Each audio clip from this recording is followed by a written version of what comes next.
Yes, it is. It says it right here, it must be right. And we are live. All right, good morning, everyone. Let's call court back in session. Today is, Aren't we still? Recording in progress. call court back in session. It's, Friday, July 28th, 9:05. I'm calling court back into session. All right. Francis? Yes, sir. Okay. So today, again, just coming back to items that we've talked about, but just need to come back and circle back to. So John Gimble is going to join us here in just a bit, and if y'all see him on for some reason early, let me know. So he was going to talk about the increase in jury service payments, as well as the supplement discussion that began yesterday. We have some IT topics that we need to go back to. So we have John Carter here with us today, as well as the sheriff's office will join here in a bit. So we can talk through software, as well as that night pay differential topic again, while they're here. And there's a couple just little things that I just want to clean up and just make sure we're on the same page. But those are our big tasks today. If you want to, maybe just start with the summary real quick. Good. So I mentioned to you yesterday, our tax office was able to get our certified final tax calculations yesterday. So I was really excited that that happened before this week was out. So I saved the calculation form that's signed by the tax assessor collector. That's on the Budget Workshops drive if you want to look at it. But what that did was it adjusted the taxable values just slightly. But then there was, of course, different no new revenue voter approval rates. So I just moved the no new revenue rate into this spreadsheet. So at the top there, we before had 0.33. It's now 0.329. So very, very minimal change there. But that no new revenue rate, of course, that's still up to you what you propose, but that is reflected in all of these numbers. And then, just, again, need to hash out some things today, but even if you go down through the bottom, those after, or it says additional increases rather, so that was new personnel and the COLA, the health insurance increase, the outside entity increases, you'll see there at the very bottom, we're right under 32% of our target fund balance goal. So as we work through some of these things today, we can adjust things and see what that looks like if y'all are wanting to get to a different number there. Okay.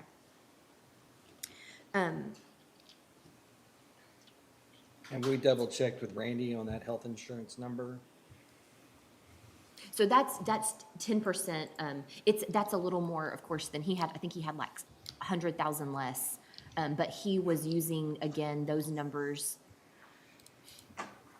based on what plan they are, and we don't. We budget the same for every employee, no matter what plan, because we don't know what plan they're going to be on yet, not until November or December.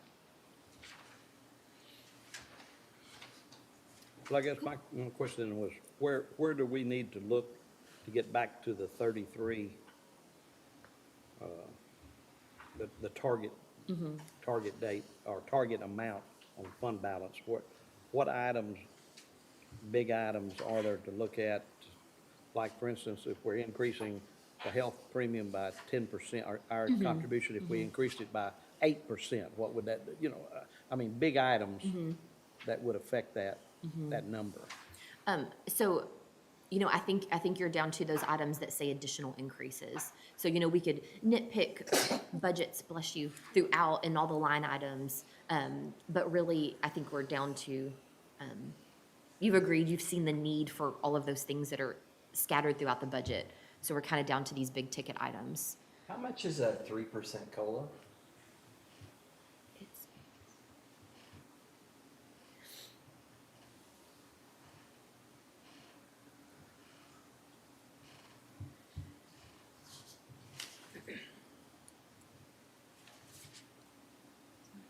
No, don't be.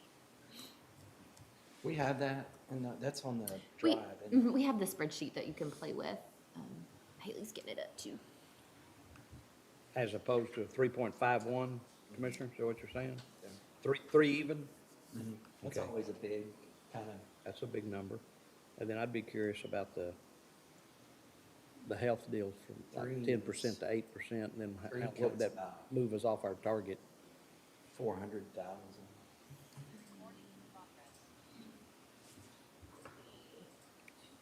So 2.34 million would be the total cost.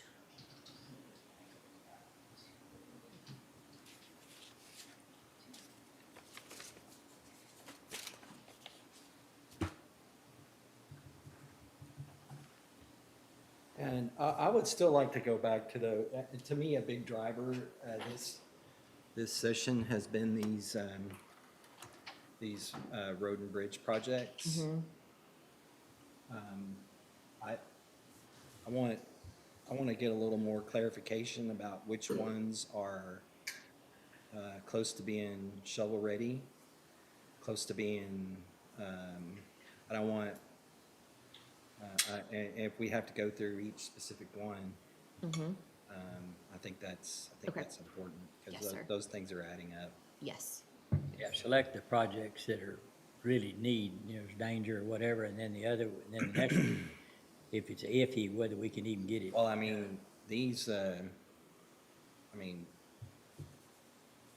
don't know that there's any danger, there's much danger in any, if they're dangerous, we close them. I'm talking about closed ones that need to be Maybe. replaced. Yeah, sure. Those are priority, but after Yeah. that, then I But think. is it ready to, Yeah, is it ready to, Get is to it work. ready to go? Yeah. Is it ready to let?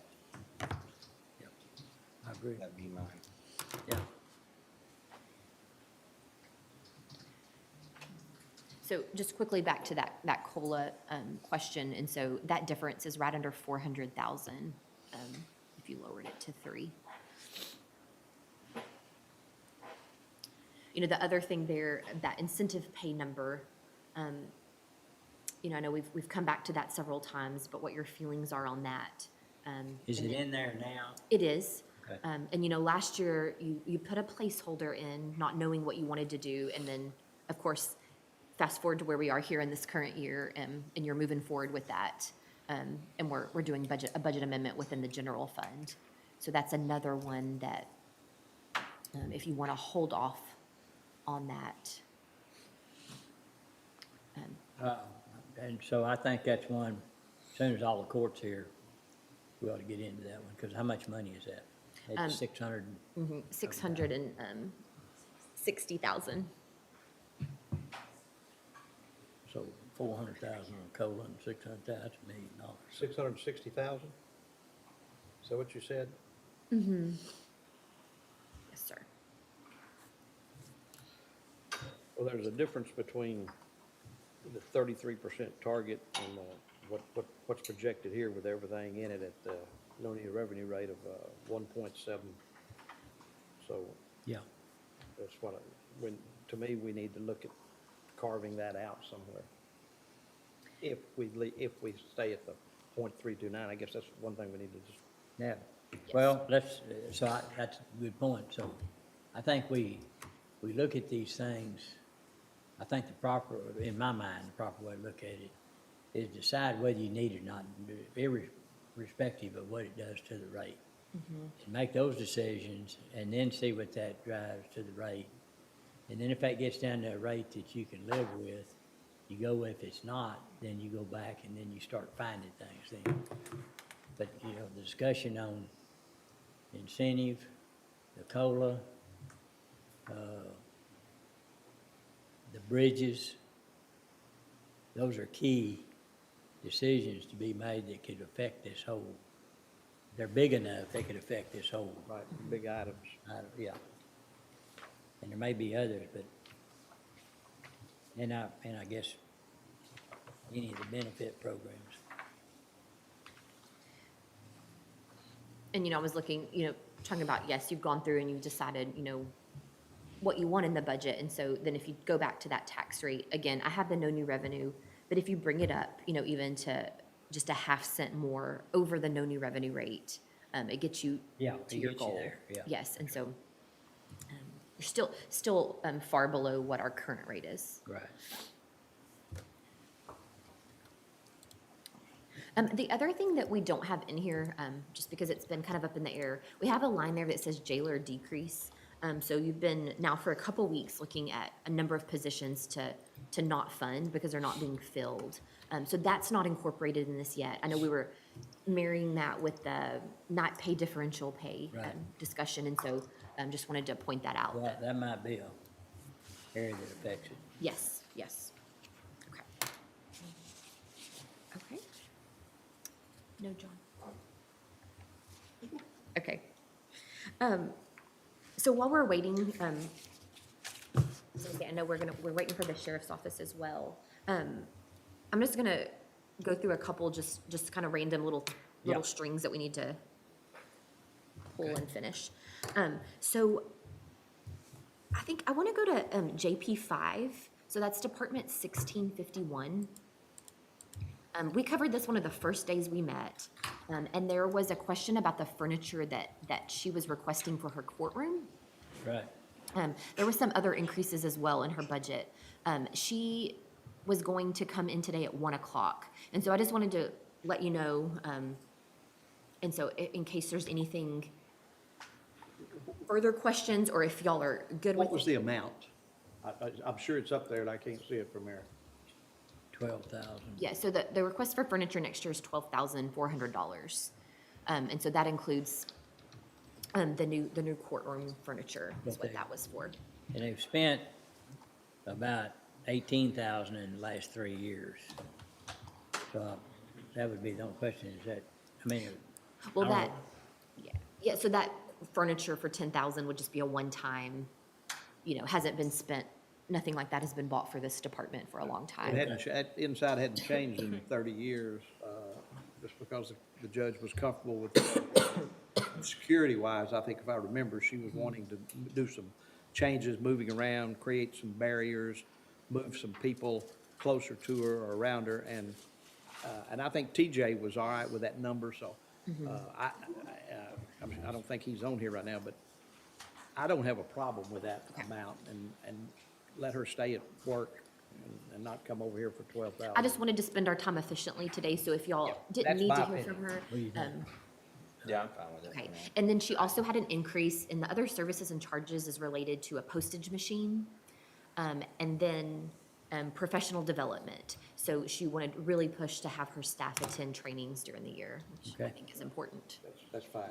And I think I've talked with Ken about doing throughout the year to kind of monitor those postage machines that Yes. we lease and see if there's a reason to do that versus a machine that weighs the mail and you put a stamp on it, buy stamps. So versus all of the postage machines. So he was gonna do that. So let's just go ahead and go with what's there, in my opinion. I'm good with that, yeah. Okay. Okay. I just didn't want to, Send her a message, tell her don't we bother. will do that. Okay.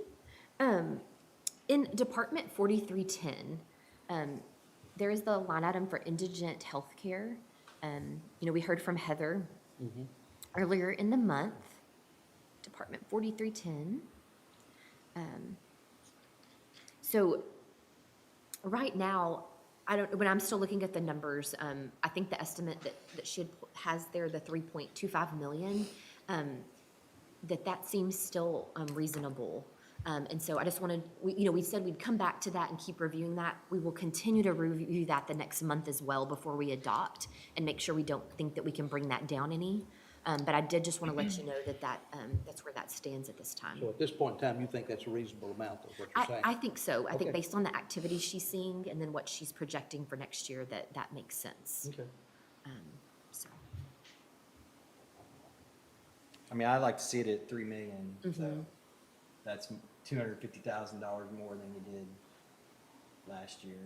So, and that's something, if we do want to budget it at 3 million and then, know that if she goes over that, we could use contingencies that we have. We've That's an always- option. Yes, we'll always have. So, I've always said that. What else, let's go 3 million. Okay. And then be sure to communicate with I- her that we I can. will. We're not gonna get her in a corner. no.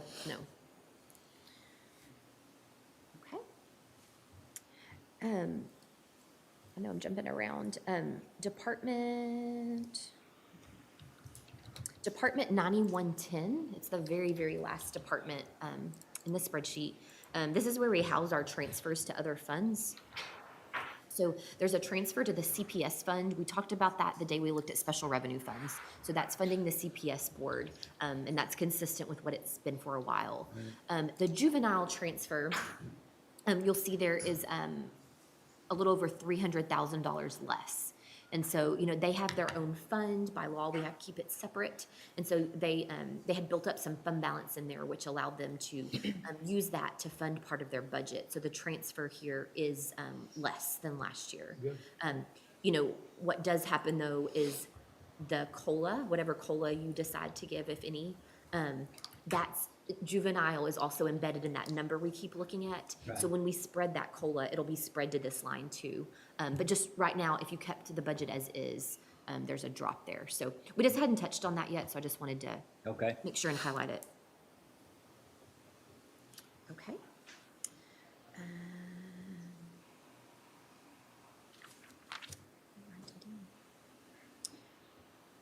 And no John yet, right? I know you'll let me know. Okay. We're waiting on John Gimbel, but we could go ahead. We were gonna go to the sheriff's office and IT, or the sheriff's office and personnel after that. So we could go ahead and get one of those started and then segue to John when he Go joins. Sheriff's Office and IT. I'm sorry, sir. So there was two, you said Sheriff's Office and Personnel and Sheriff's Office and IT, right? So we had the night pay differential discussion, and then we had the Tyler software discussion. And Okay. so David's here for both, and then we have Anna for one, and then Don for the other. So Okay. is there one that y'all would rather start with? I'd say let's hold the personnel till we get everybody, Okay, as many people okay. here as we can. That's right, I didn't know if they were just coming in later. Do you want me to wait a little longer than for any of that? Now, what I'm saying is you can just hold the personnel piece for a little Okay, bit longer and okay. go with. Bring the, what else, IT? Okay, so if we want to talk about the software discussion.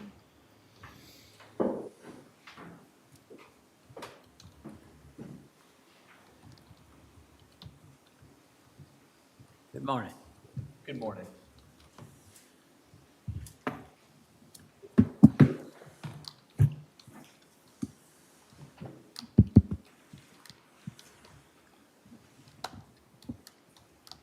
Do you want us to just take off? Take off. So as you know, we brought the Tyler discussion before the court a few days ago, both the records management system and the jail management system side of things. Is there one you'd rather take before the other, or Now, go ahead, whatever you want to do. Yeah, y'all, you start with records management? as Judge Felton said. Sorry. Yeah. I can start with the jail management portion. The numbers that we had proposed before, we got a better quote. As soon as I can find it, there we go. Do you guys have those numbers to put up yet? Sorry, Oh, you're put good. you on the spot there. I was trying to find it, actually.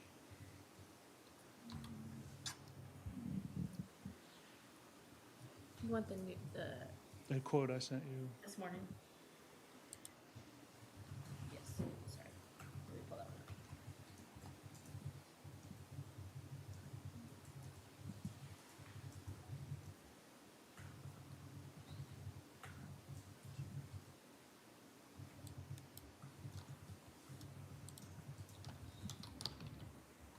up. While you're doing that, the first quote that they gave us, was that already in this numbers right here?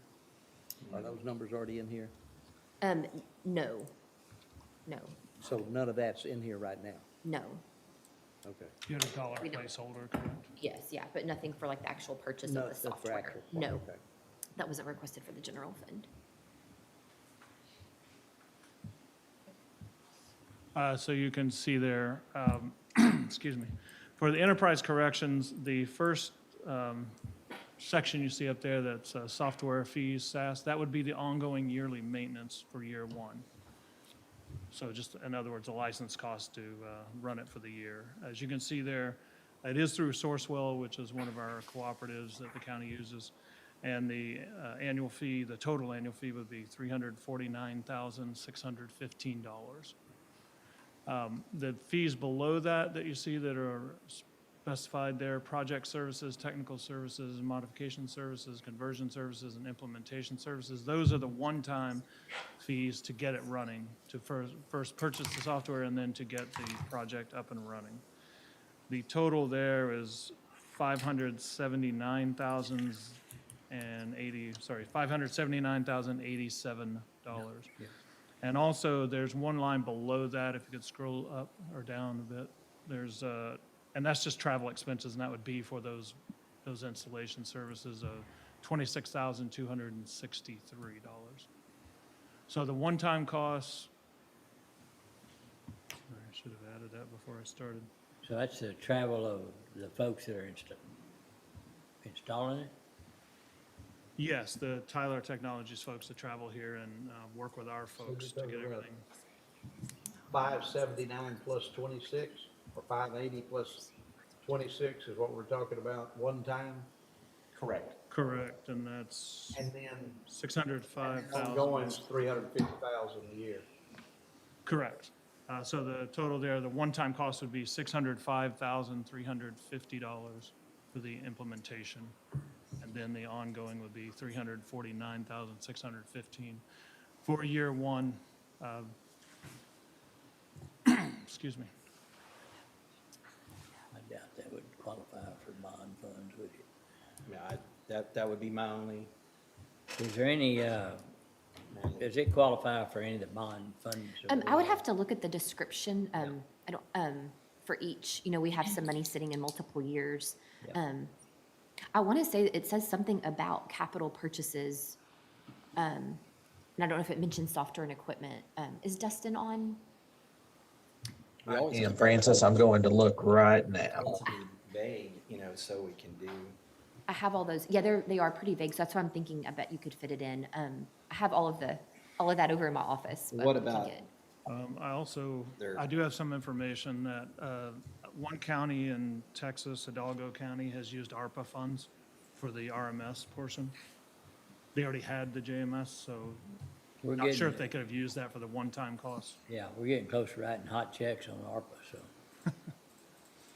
Yeah, and that's what I was gonna say, that it does mention like adapting government operations to the pandemic and reducing backlogs, but if we expend all the money in what we had allocated for like HVAC upgrades and the low water crossings, then we are down to, by the time we pay the administrative costs, there's not a whole lot left in ARPA, assuming all that is fully spent. Right. Those are, by the way, that quote is the highest it could be. There's still a chance to get under that depending on the choices we make as we go along in this integration. So for instance, if we didn't bring all of our data over from the current system, you could see the hours there dropping, the project services hours. So there are some decisions we could make that could drop this number, but this is the most it could be. And what does this give us? What is this doing, John? This would be the jail management system, which is their Odyssey product, part of their Odyssey platform product, and it would give all the management software. It would replace our current EDOC implementation for the jail. It would run all of the jail systems, and it would get it all implemented. It would get it up and running with all the data converted from our current system. Is there any EDOC reduction that offsets it then, if we're not going to use EDOC? There is, David would have that number or an estimation. The initial cost for the EDOC system for the yearly maintenance is only $75,000. But there are other ancillary systems that I've spoken to the court about. And those systems are approximately 13, give or take. There's one that I need to continue to review to see if it would completely get ate up by this. Some inventorying systems that we utilize, which, of course, if you go to a system that's a Tyler product, our system would then interface with the auditor system for them to be able to audit that without having to have third-party softwares and manual printouts. So We just have to make sure that that's going to transpose the way it needs to for that integration to work. That's just a lot to chew off, guys. And what about the forfeiture funds? So the initial discussion that we had was utilizing that for the one-time integration services. That would be that number that you see there, that 579 plus the 26, it's 605-ish or so, and then the county taking that yearly recurring fee. As we typically don't like to put recurring fees. Of course, yeah. Yeah, into a fund that's completely based upon random chance.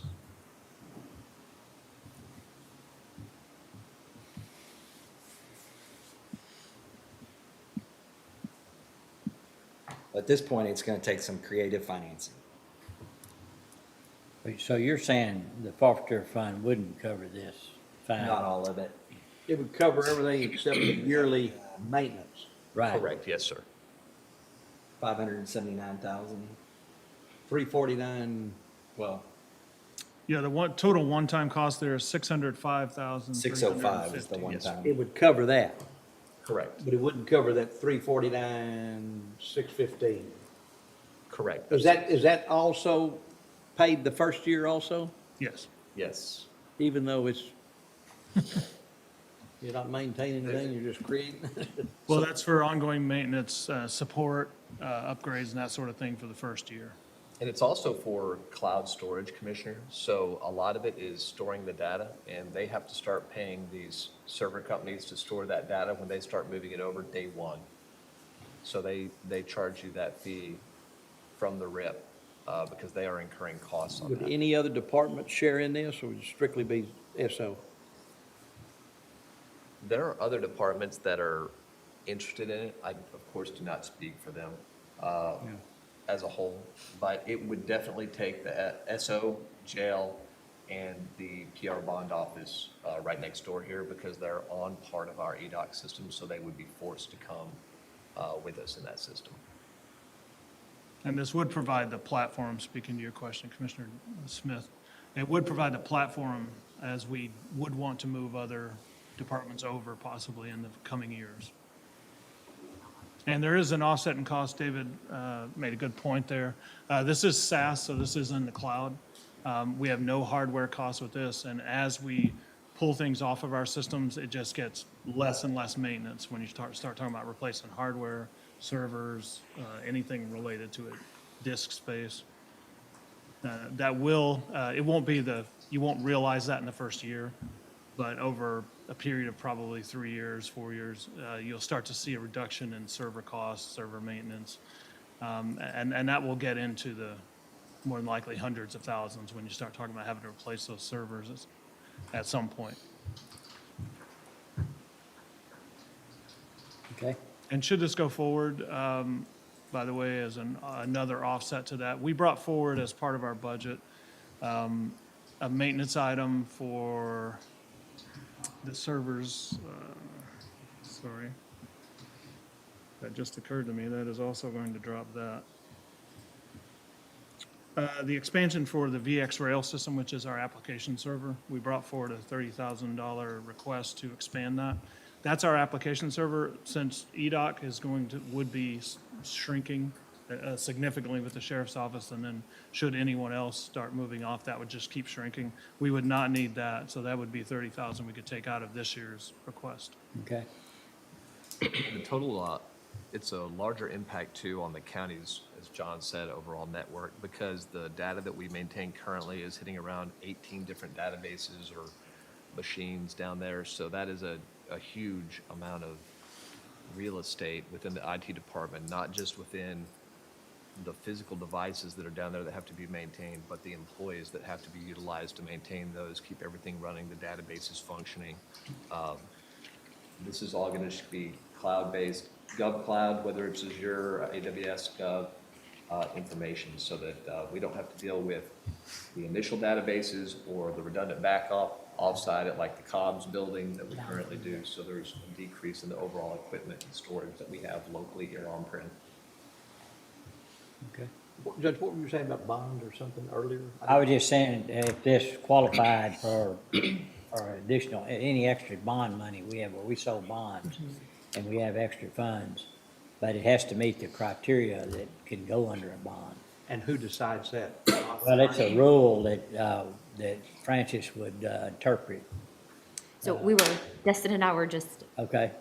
electronically looking at that and determining like if it would fit in one of those categories.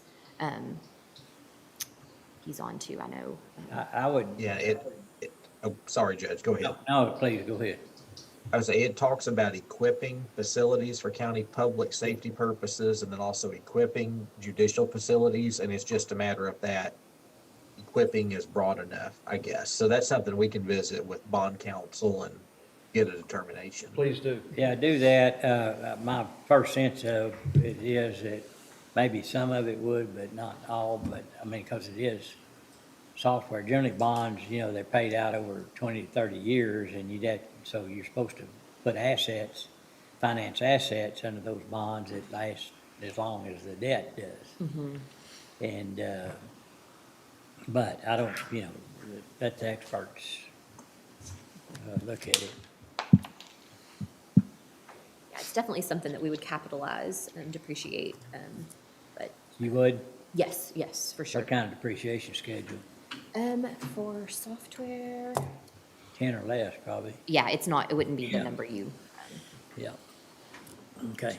but that's, I think we've got to continue to look. Absolutely, yeah. Agree. so 'Cause we're just to sitting make trying sure I whittle. was following, so Can you the, scroll down, yeah, so we can see what all other way.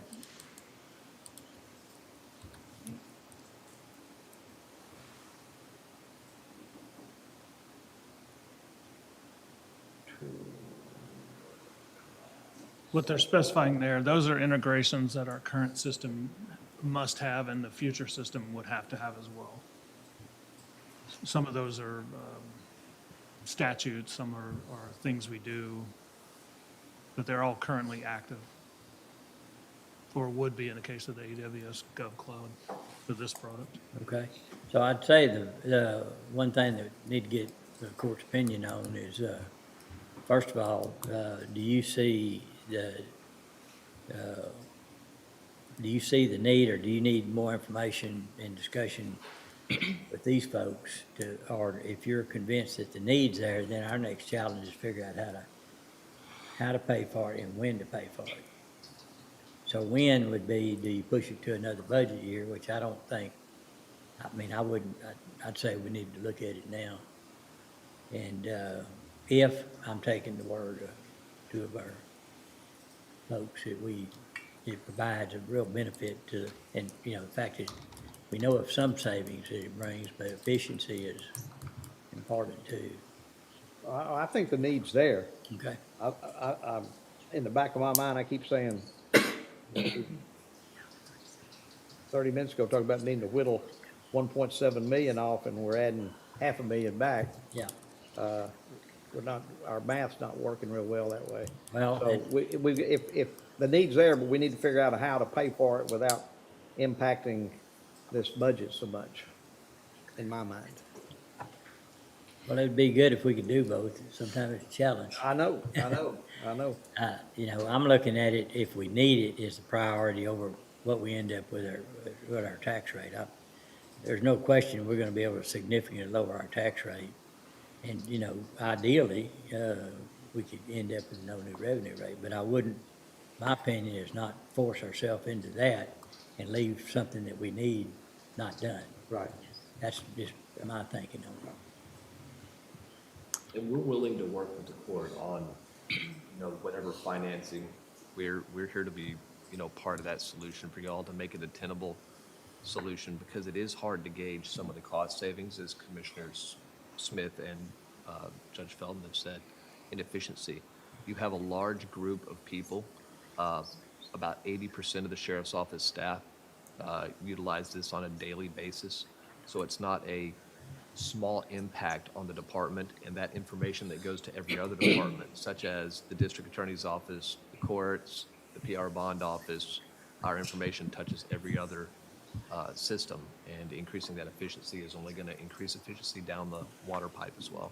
Well, there's nothing more frustrating than trying to put information together for, bigger purpose, and you keep running into these hurdles, just trying to get the information together before you can even make the decision. So, smoothing up processes it has a lot of benefits all the way from efficiency there, but also morale and everything else if it's easy. I know 8 years ago, probably, we had a discussion with all the court clerks and everyone about the trouble they're having. And I mean, there was a lot of tension in the discussion about it. And, that's, they're trying to do their job and they need the tools that let them do it in the least disruptive way within reasonable cost. I mean, I understand that, but I think it's something we need to do, and let's keep working on how we pay for it and when we pay for it. And I just want to clarify something real quick. So the one-time cost, the 605, that y'all are saying, y'all have another funding source you would use for that, for the, Forfeiture, commissary, of course, a bond Okay. consideration with y'all's office as far as does it fit, but I believe it Yes. fits in that number 7 category. So okay. I was thinking they were looking at it that for the bond. And then the ongoing cost, the 349, that's what we would be looking at to fit somewhere. And I was thinking about putting that, y'all were talking about the one-time cost in the bond, and like recurring fees wouldn't be something we would normally put in a bond. Right. I was making sure I was following the So pieces. maintenance wouldn't fit, that 349 wouldn't fit, you don't You think? wouldn't want to Put that in the bond. put that, yeah, Yeah. on a debt That's what issuance. I'm saying. I was thinking about the one time, so I apologize, I misunderstood. Just making sure I was clear there. So in reality, Well, I think though there needs to be a discussion about globally is do we want to change everything over? And I mean, there's a lot of issues. That would be very difficult to do in 1 year from the IT department perspective. Well, yeah, of getting that right. done. Yeah, this is kind of a bite at the apple, but I agree with you. We need to have a discussion about how we go forward. And to let you know, Commissioner, the company has told us that a base implementation for the amount of services and data and things that we have would be 12 to 18 months just for us. So I think we are the first bite of the apple. We're where the information typically originates from. We hate to be the beta testers, but at the same time, it's got to start, and it's always nice to start at the root. So. Okay? but And this platform would set us up for any further departments down the road, courts and such. other departments that rely on the information that comes from the sheriff's office, are they still going to be able to access that information with their system being different than what SO is going to? Is it going to mesh, Yes. not create big headaches? Big headaches. So I think I prepped everyone by saying a changeover is never simple, never easy. Right. However, yes, part of this would be setting up those integrations between this new Tyler system and the existing EDOC system. Existing. Yes. Part of that would be making those integrations happen so that the information does flow from the new system to the old for everyone else. Right. And this integrates with our financial software also too, is that correct or not? So, There's not much to integrate, but yes, they share the same databasing scheme and the same all-around function. So So- it would be similar functions for people using those systems. It would essentially be, with Munis being the financial side of the system and Odyssey being the just running of the general government as it is, if the auditor, for say, wants to audit something, they can just get that information directly from the Odyssey system. So instead of us manually going through and doing all the financial reports and handing them pieces of paper, they can just verify that through the system. we have access now, read-only access to EDOC for all the departments, but it's just, there's some Arduous. difficulties there Yeah. with, and it works, but And the could data made would be much more accurate. efficient, yes. There's that minor detail. Yeah, and the only other thing is, I guess, is there any flexibility in this bid? I mean, I don't know, I mean, y'all look at that, I mean, the travel piece seems, I don't know, I doubt they're staying in Motel 6, but, I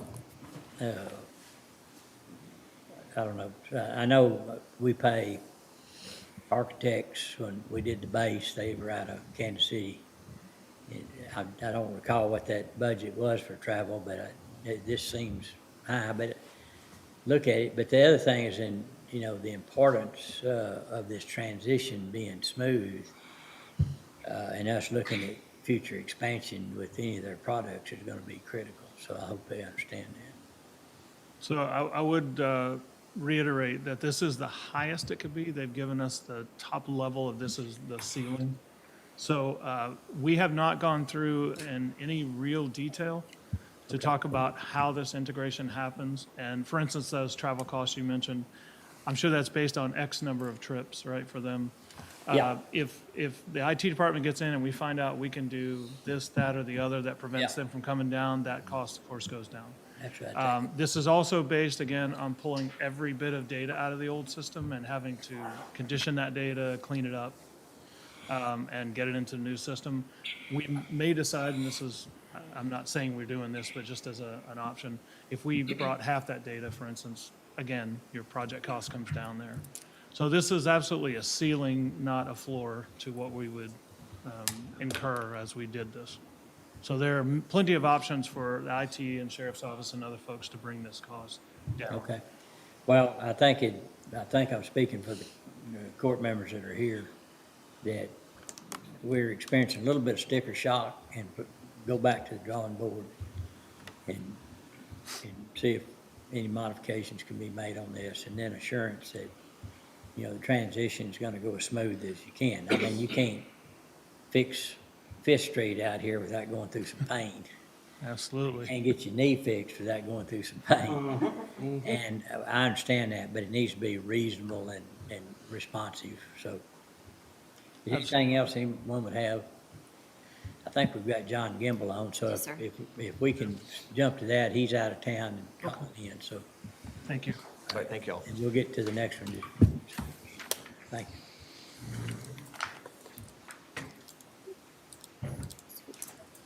So John Gimble is with us on Zoom, and so he was gonna talk through some changes for pay for pettit jurors, grand jury members, and then grand jury bailiffs. I know I mentioned this yesterday, but, an order will come through later clarifying those, but he just wants to get your buy-in on changing those amounts, and some of them I know are more mandatory. And so I'll turn it over to. All right, good morning, John. Sorry to interrupt your vacation. That's all right. Can y'all hear me okay? Yes, sir. Okay, so I believe y'all have the information on the state law changing and updating jury pay. I tried to get that promulgated through our budget request and out to everybody. Is that right? Yes. Yes, sir. Okay. So the downside is we've got to up the budget a fair amount to commit some tax dollars to that. The good side is on the average juror will come out $1.50 in the black, because one of the tweaks we got through was the state's now going to reimburse us for the first day of service, which is a new thing. So if we just go up to the new minimums, we'll come out $1.50 ahead on the average juror showing up. So we get to increase their pay and get reimbursed a higher amount. The one request that I had, and this was just for y'all's consideration, our grand jury bailiffs have been at the same pay rate for about 10 years. That's $100 per day of service. And as wages have inflated quite a bit, we've been through a high inflation period. I put in a request to up that to $120 a day. If y'all have a better rate, that's fine. I just thought it was something worth considering. Okay, well, so Anna will take that and later on advise the court how that looks within our comp ratio and all, but we will take a look at it. Okay, they're not actual employees. They're just ordered by the court to serve for a day. Okay, Who But are they normally? Who is the bailiff normally? we have two bailiffs. They're retired people with T-Cole license from the sheriff's department. I believe it's Aubrey Minshew and I think Don Taylor, who used to be a court bailiff here at the district court level. yeah, so they're kind of an independent contractor sort, something like Yes, sir. that. So then, Anna can, or somebody, Francis can give us a total cost difference between 100 and 120 based on like a previous year? Okay. And it's Yeah. not a heavy lift. It's not gonna be real big, no. Yeah, they serve roughly 2 days a month each.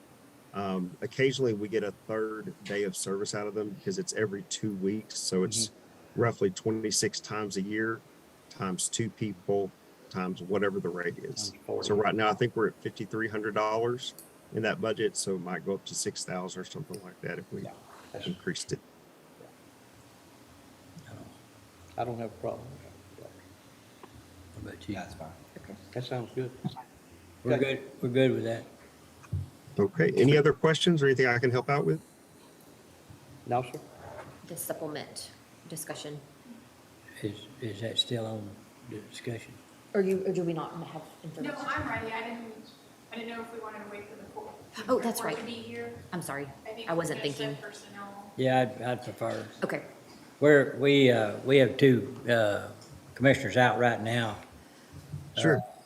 John, and so we'll get into personnel. I'd like to have full court here, so. Okay. Would that be next week or? Now, it'd be later today, Hopefully today. but Okay. I don't, I think we've got all your information, so I don't know Okay. that we need to bother you anymore. Well, the vacation is with my brother-in-law's band music camp operation, so I'm helping serve meals for 60 people. But in between that, I'm free. What you call a working family vacation? Yeah. Yeah, I understand. yep. All right. Thank you, John. Thank you, John. If y'all need me, just shoot a text and I can get back on. All right. Okay. Will do. Thanks. Okay. Bye. All right. Thanks. Bye.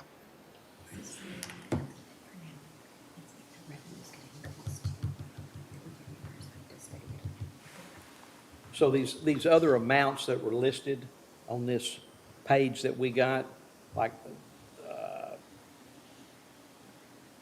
county is now reimbursed for $14 previously, no reimbursement. Needs to change to at least 20, is that by statute? Yes. That's statute, okay? Yes. And then, below it where it had that $15, said this, we have traditionally paid those that get seated a higher rate than those that just show up, so this would need to change to at least 20. Is that statute also where it says we've traditionally paid? That would indicate that's just something we've done and not statute.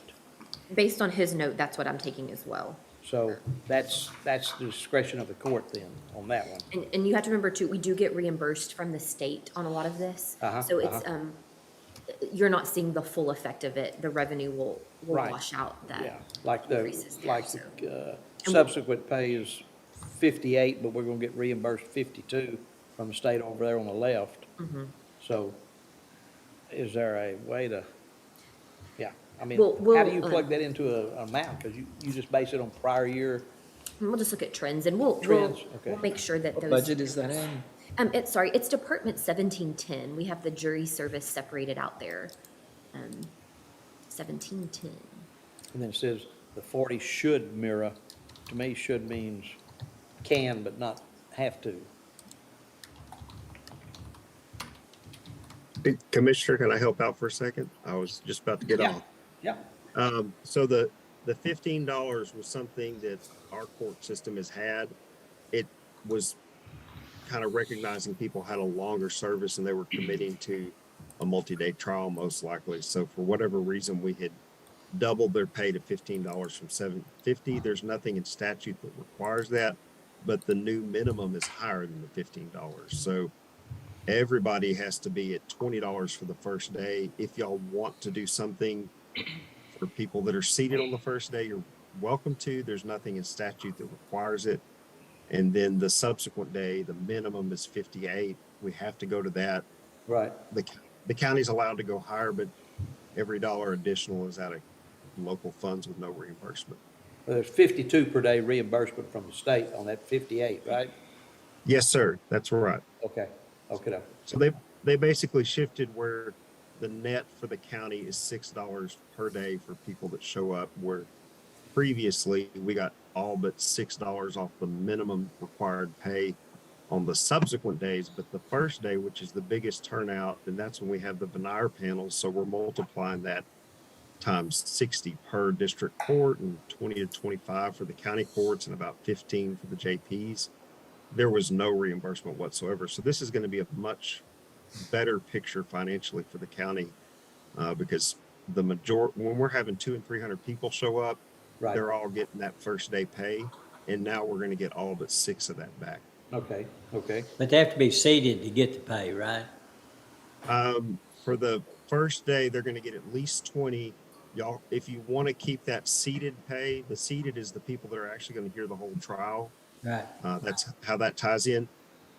We can go up to a higher amount, but there's nothing statutorily saying we have to. Okay, so if you get a jury notice and you show up and you don't qualify or you've got exemption, do you get paid anything? No, sir. You have to be available in the system to be considered for jury service. So right now we're bringing in about 350 people, and out of those we're letting about 50 reschedule to another date because of conflicts, and then probably another 30 to 40 get disqualified. That's, some weeks it's almost none and some weeks it's 30 to 40. But all of those people that reschedule away or that get disqualified or exempted, they're not paid because they weren't available to serve. But if, let's say, 100 of them are qualified, but they go in and then there are only half of them are picked, those 50 that aren't picked will still get some remuneration, won't they? They'll get, that's the 750 that's going up to 20. The 15, so it's a multi-step process. You show up, you're qualified, and then we seat panels. And usually we're seating about 75% of them on panels. Currently, that's not changing the pay. Where the pay changes is when we swear them in as a juror on the case at the end of the veneer process. Okay. John, and having a more efficient jury call system, is that going to, I think we called it iJury, but whatever it is, does that help on any of this? It will reduce the amount that's required for that first day of pay because at that point we will just be getting we'll have to have some sort of reserve panel for last minute trials. Right. But otherwise it'll just be people showing up for actual veneer panels. Right. And then one of the other advantages to the county once that system is live is that we would be able to cancel panels via text ahead of the person showing up. If they don't show up, we don't have to pay them. Okay. So I think that's going to be a big improvement for the county, and it should keep our costs the same because we're getting the actual software for almost nothing. I think it was $10 a year. And then the EDOC tech support team was going to be able to support our new software because it's written in the same language as their software. So they were going to be able to mirror what they're doing for us now with a better, more updated software program. Okay. But again, we're kind of at the mercy of Travis County releasing that code to us, and they've been in a multi-year upgrade. So Judge Coley and I met after he became the new administrative judge. And for now, we're just going to stay with what we have and keep going because we're able to meet the court's needs. And there's not a lot of inefficiency. It's just eventually we'll get to a better system. Right. Okay. Okay, yeah. Any other questions? Thank you, John. Appreciate that. Thanks. I have a Yes, sir. question about this, this $275,000, the $35,000 increase, does that account for this?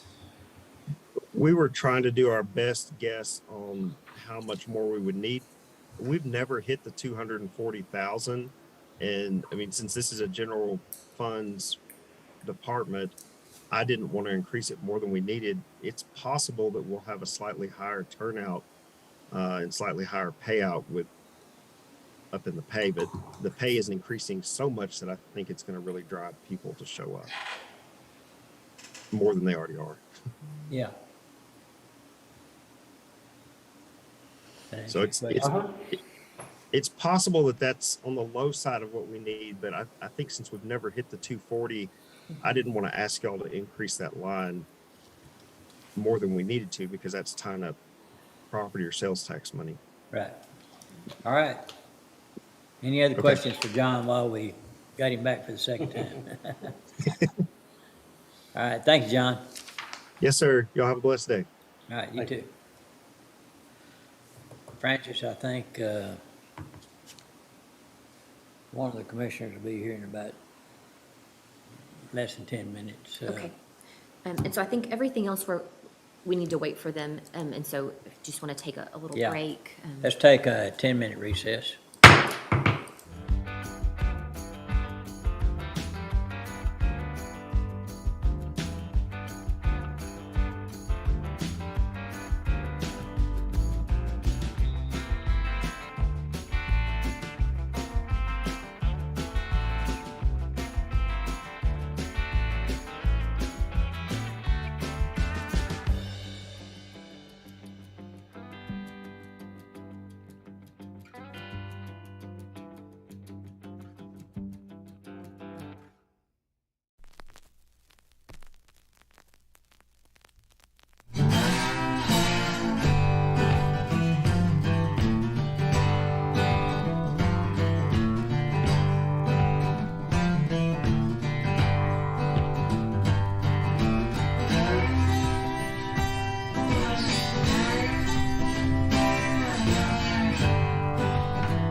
you leave it here yesterday? Yeah, I left stuff everywhere.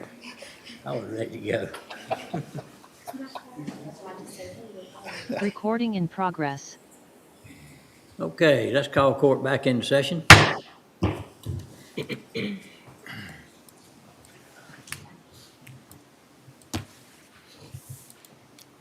Okay, we can talk about the, if you, whatever you want to do, but if, while Captain Ives is here, we can talk about shift pay Hey, Differential? yes, sir. differential, and there are a couple other personnel matters to discuss, but I'd like to wait till Okay. Commissioner Miller gets back in. Okay.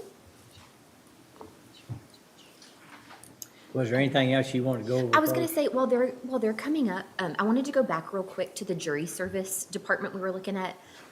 We were calculating some numbers and just looking, and based on the projection,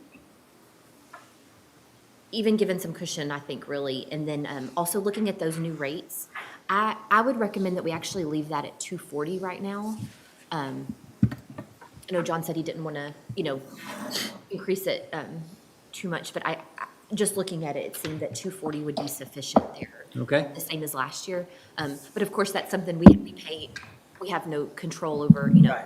And so just, we'll monitor that through the year, and if a budget amendment would be needed, it would be needed at year end, so. Yeah, and that wouldn't be a problem to do a budget amendment if we were to go over that. I like that. We just felt really approach. comfortable with that same number. Good enough? Okay. Yeah, sounds good.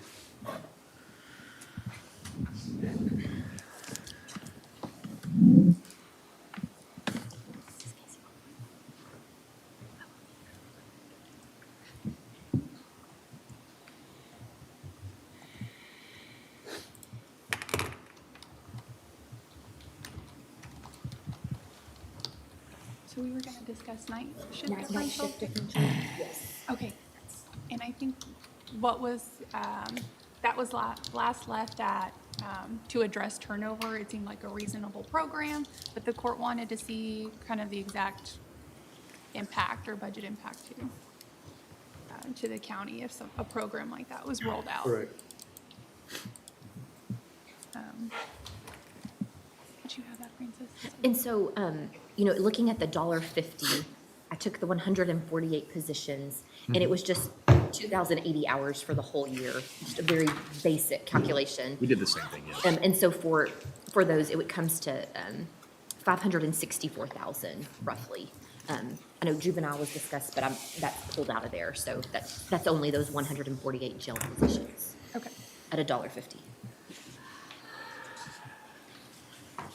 And is that considering the COLA and the fringe as well, or is that base salary only? That is Any not a implication? COLA. I don't know if that's something, that would need to be clear. That does include taxes and benefits, so that's Okay, retirement, yeah. FICA. Okay, then I'm just making sure my calculation matched yours and what you're including and what I'm not Yes. including and vice Yes, versa. and that's the change in the retirement rate for next year and all those things. But of course, if something like that, when you're adding $1.50, is that something you adjust for COLA or not? Is there- HR would probably propose a policy that would exclude that supplement from cost of living adjustment, just based off of information that we've seen so far, which is very little reference material that we have for it.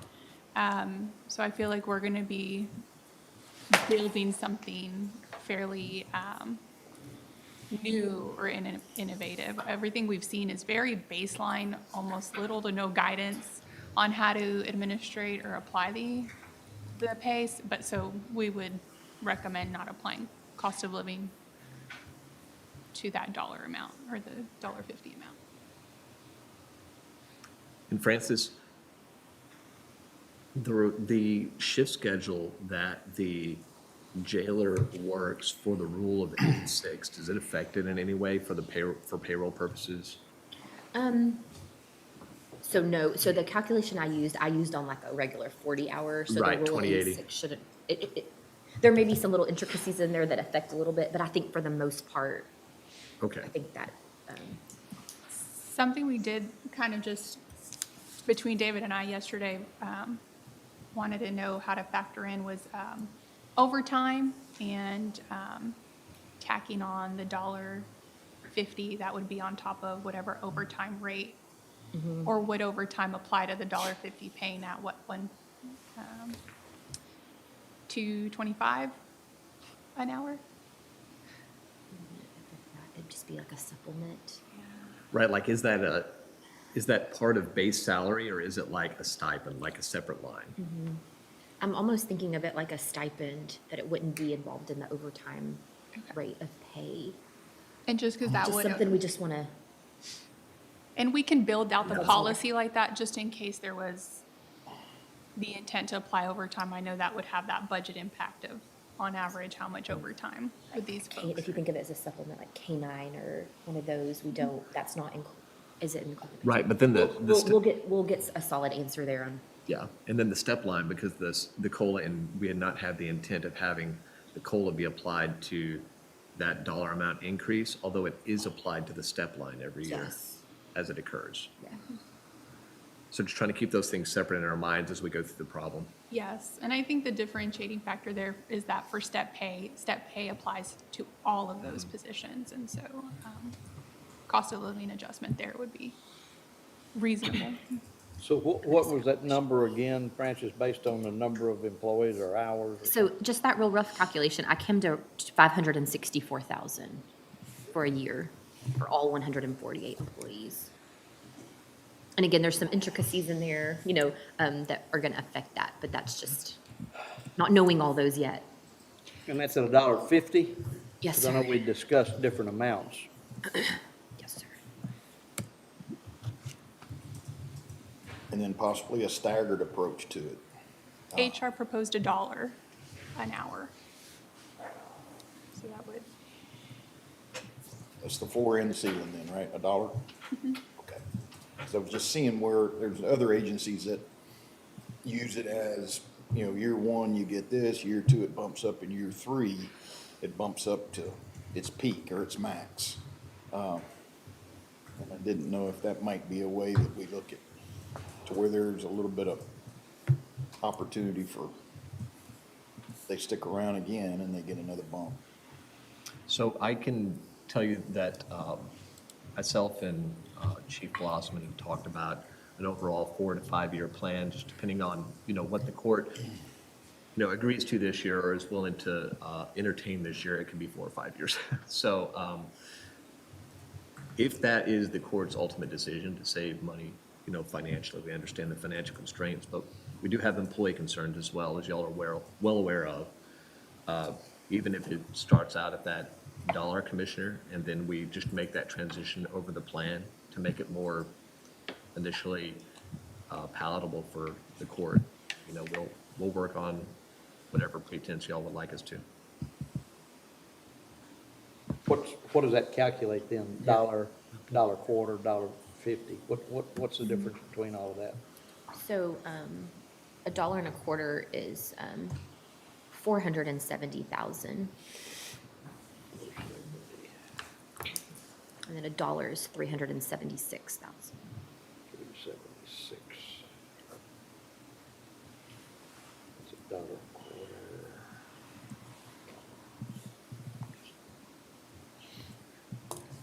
and the examples that we were able to pull for our comparable counties that do have a night shift differential, it was Galveston County that had that program, and that's paid at $1 an hour. And Smith County had it, and they're paying it out at $100 per month, which would amount to like 60 to 70 cents per hour. Right, it'd only be it'd be under $1 now. Yes. We also tend to, just for comparison's sake, we also try to always look to see what the largest counties are doing. And so Travis, Tarrant, and Harris, we were able to confirm neither of those 3 counties have night differential pay. Do Do not. But there are other options too, like some of the larger counties. Harris County, they consider almost a very large majority, if I'm not mistaken, of their jailers as deputies. So the pay rate is very different. Tarrant and Harris County also have bonus programs. Yeah. have a what? They have higher bonuses, so 1,500 higher bonus for Tarrant County and $4,000 retention bonus for Harris County. Mind you, Harris County's base pay is $41,000, which is a lot less than ours. It is. Yeah. That's Harris County? Harris County.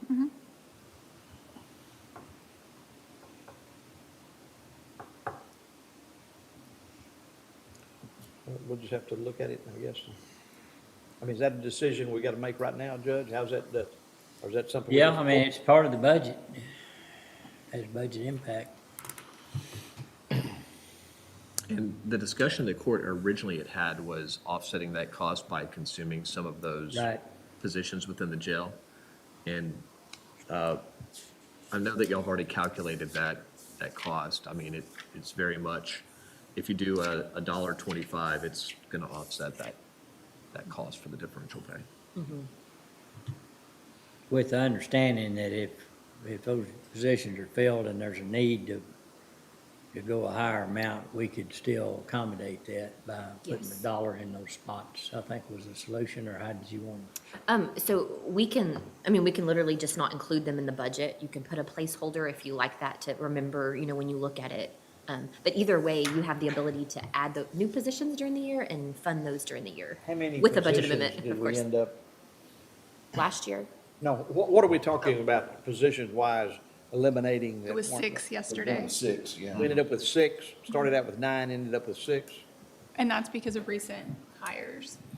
So some of those slots have been filled to this pay period, actually. 6 at 50, so that's about 300,000. 6 would be 347,000 And that's without fringe or with fringe? with. Okay. Yeah, all the numbers I'm Okay, giving are perfect. with taxes and benefits. Since this is kind of a bigger Oh. ticket item, I'm in favor of it in some shape, form, or fashion. I just don't know what that is right now until we get a global picture of where we're at in the budget. But I hate to look at you right now and go, yes. We may say, hey, we might need to do 75 cents, $1, $1.25, but I just would prefer to see a little bit more finality to the budget before we. So is there a consensus that consideration be given and we'll define that dollar amount, later in the process? I like the idea behind it. I would want to see us monitor it over a period of year or 2 years to see if it's working like it's designed to. If it's not, then do we need to continue it? Do we need to look at some other incentive for that Yeah. purpose? And that's why I would like to wait toward closer to the end, to look at it, because what I don't want to do is start a program and we're compensating your nighttime guys, and all of a sudden, it didn't work like we thought. You don't want to take it back, and so I would rather start out maybe a little bit lower than where we're at, but have a 3-year phase in or a 4-year phase in and give us a better idea how it works. Because the last thing I'd want to do is have to come and say, hey, we're going to take it back. Commissioner, I understand that. We're certainly willing to work with the court on that because we're very interested in what that program is going to look like and how it's going to affect us. I don't know what that value needs to be to where you'll actually see a substantive change. Right. So you could say like, hey, it's 75 cents an hour. Oh, the program's not working. Well, maybe it's just not enough to offset that opportunity trade-off for the employees Yeah, and that was, overall. Well, and I was looking at what the city's paying, and it's less than what we're paying. And I don't know, maybe we should check with them and ask them, has it made a difference? But they're significantly lower than we are On the differential night? on the night shift? differential, yeah. but it's not night shift in the jail, right? It's like a night shift patrol or Night what? shift, just nights, yeah. Yeah. Night shift patrol. And again, I'm agreeable to it. I think it's a great idea and I want us to do it. But I'm not comfortable committing to $500,000 right now. Not looking at other big-ticket items that we've got. Okay, I agree. all right. If I could touch again on the totals, we made some tweaks for like health and life that would be taken out as well, but if, at $1.25 and 6 vacancies being taken out, that's a net effect of $83,000 to the budget. So just to put that in perspective there. That just changes my viewpoint a little bit right there for sure, so. But yeah, only thing I can say right now, I'm committed to the program. Let's just figure out how to implement it. Absolutely. Yes, And I sir. think too, you have to remember, those vacancies, that's the net effect now, but the plan is that we would need to enact those positions and they would have more staff. And so then, you would see the full cost of that moving forward. It wouldn't always be that net cost. And then right. and let me know if this is kind of the wrong way of thinking about it budget-wise, Francis, but even if amount was budgeted, HR would still come forward with a policy that the court would still approve that would Right, include okay. the hourly amount. Yeah, we gotta have that. Those pieces. So I think both of those pieces together would, Explain to me again, Francis, the net effect of being only 80, say it again? So if you look at that dollar, if you were using $1.25, that's why Okay, we had that. $1.25. $1.25, and the cost of that is $470,000. And then if you removed 6 budgeted for positions with benefits, health, life, and all that, we come to $387,000 that would be removed from the budget. So that net of the two is what we would see right now. But again, that would change over the years, but does that help? Yeah, okay. Tell me we can pull it up if needed on the screen. And I'll tell you all, commissioners, I need to look at this a little more closely, but that contentious factor of that split between what it would cost and what you'd save. 6 is a number, but 8 is also probably an acceptable number, because it's, once again, even multiples of 4 is what I like to play with when it comes to positions, as long as we have that understanding, which we've always had with y'all, like, hey, these positions really are necessary, but with the RCI staffing kicking off or starting up here soon enough, we don't know what it's going to be like to be staffed. So we're just going to have to see what it's like when we start filling those positions and how many bodies we need for that relief factor. So getting closer to that actual number, it'll be a year before we'll be able to actually determine what is truly necessary once they get those positions in slot, working, trained, because we don't get labor from a body the minute that body hits the floor. That body has to go through training, jail, school, before we get any return on that investment initially on that employee slot. So we can't just spin up employees and tell you week 2, it's working great. We just need to evaluate over a period of time that makes sense for all of us to understand. But the other side of that, David, is if the program works well and you've got lots of applicants and you end up coming back and saying, I need those 6 or 8 back, then we haven't had a true trade-off then. We're out that amount of money. So Well- I think we need to decide at some point, hey, this is going to be the extent of the staff at the jail, and we're not going to go beyond that, or else we don't have a trade-off. So maybe you misinterpreted what I said, Commissioner. It will be another year before we be able to truly evaluate if we needed those positions or not. Like, I'm not going to be able to come back to y'all in November and say, man, we need those slots ASAP, right? We need to have the night shift differential and the appropriate amount of staff, hopefully with this RCI, to determine what the actual needs of the facility are, because we've just never been there to be staffed. Only one of our facilities has ever really been truly staffed, and that's our Jack Harwell facility, and it was for a very short period of time. But the point I would make, even if it's in a year, we're not gonna be able to do away with differential once we start it. I can't see us ever coming back and saying, we're gonna take money away from you. So once it's there, it's there. And if we come back and hire those 8 positions, then we really haven't had any balance on give and take. It's all money gone. So Does that make sense? It does, but it is certainly the court's decision to fund or fund. And typically, when we ask for new positions, it's due to increase in jail population for one of 2 reasons. Either the local county jail population has increased, which is beyond the purview of our control, or we have decided to take on more federal inmates, which there is some type of offset in revenue that the county receives for those inmates. So one of those 2 reasons would be the reason, other than reason number 3, which would be we have some programmatic need, like say MHMR or something that comes in and y'all support the program and want to staff the program, then that's y'all's purview as well to do so. But it's our job to give you all the information, and then y'all just make the informed decision on whether you want to assign tax dollars to it. Another offset item would be the possibility of decreasing overtime if you're fully staffed. Doing what? We took- Reducing overtime Right, as a consequence. could Well, we're also hoping- be we're an hoping offset. that- We're hoping that's we're hoping that's a consequence of the differential. Right. Right, which I think is why he's saying it would take something like a year Yeah. to actually review the A effect of whole the year to program. know, Yes. yeah. Yeah, that's right. There's so many trickle-down pieces to how it affects the staffing, like night differential and being staffed is gonna affect us in such a huge way. We're not gonna be able to completely just say day one, once we get people on board, like, hey, this is great, this is wonderful. We need to just gauge those effects over a period of time that makes sense to us in HR. It makes sense that a consequence would be if it, implemented and works to reduce overtime, but it's hard to identify exactly what that is, but I think it would be a positive thing if the plan had enough appeal to it.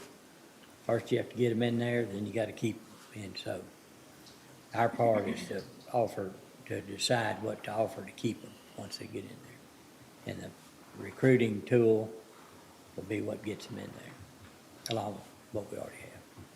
And Judge, we have noticed that correlation, like I said, with Jack Harwell being the facility that was fully staffed. There is a correlation between being staffed and a downturn in the usage of overtime.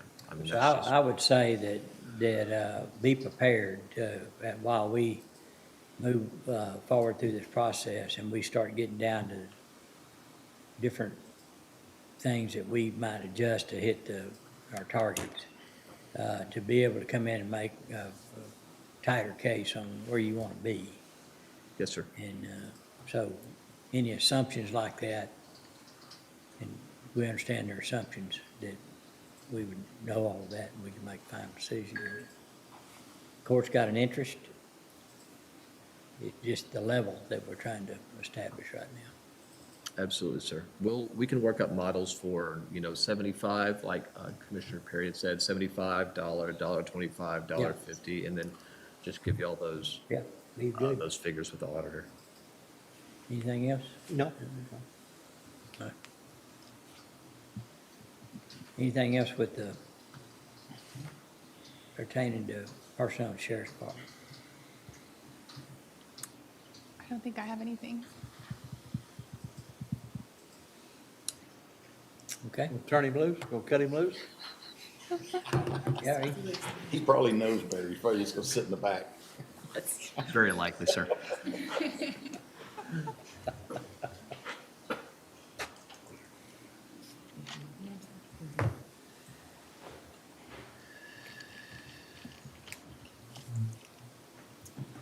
Oh, sorry, thank you. So, are we, for Commissioner Miller, is there, I'm trying to get her Okay, I just- ETA okay, right now.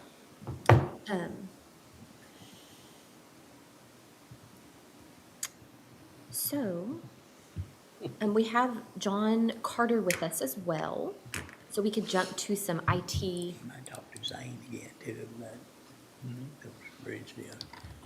We may want to talk to Zane again on those bridge Okay. deals and see if there's any of those that just probably not gonna happen, or there's not an emergency, whatever, so we can put them in that category and then decide, court can say, push this one on to the next year, or this one we need to do. Okay, Think, well, first of all, we identify what we absolutely have to do.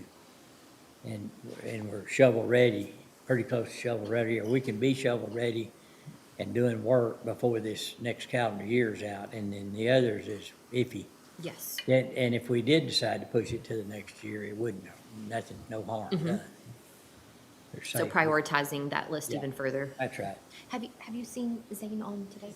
Okay, I know he was available though, so Okay, just let us know if you so wanna. if you want, Do we, I mean, if you want, do you want to go to Road and Bridge? Or- If he wants to come in or get on Zoom, I'd say go ahead. what else did you have on IT? We need to circle back to, his operating budget, and we had kind of broken out each line and said what was in each, and he had some new requests and different, let's do that, Okay. because I prefer, if we're gonna talk about roads and bridges and precincts, I'd like to have every commissioner's input on that. Perfect.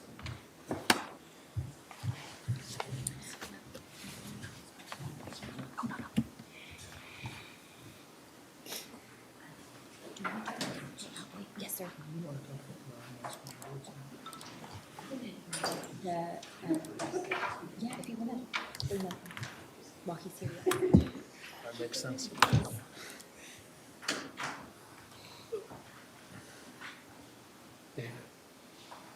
David, I think he did well.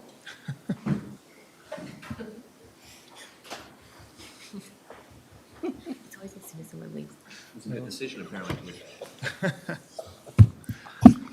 So if it pleases the court, we'd start with the Sheriff's Office RMS discussion. We talked about the jail management earlier.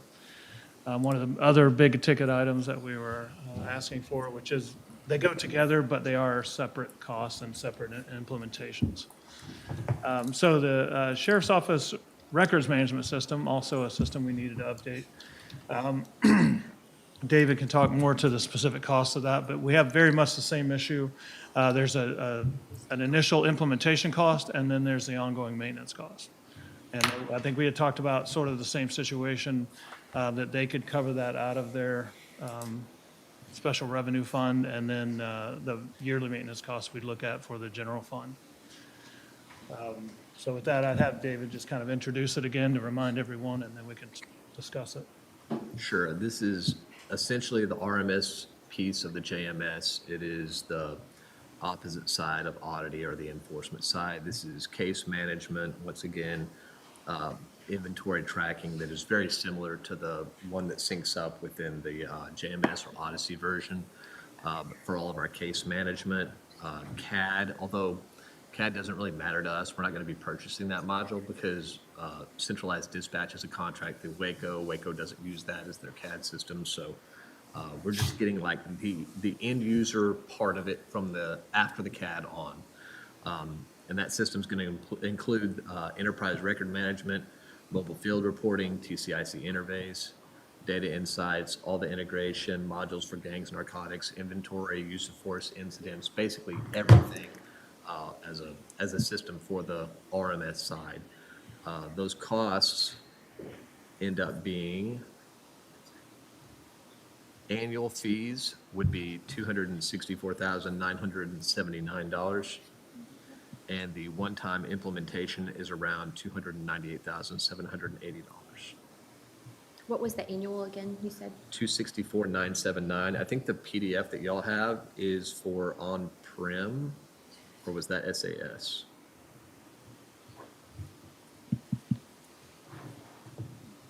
Yes.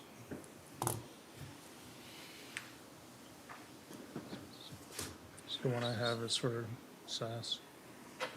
Is the PDF that you have SAS? Where did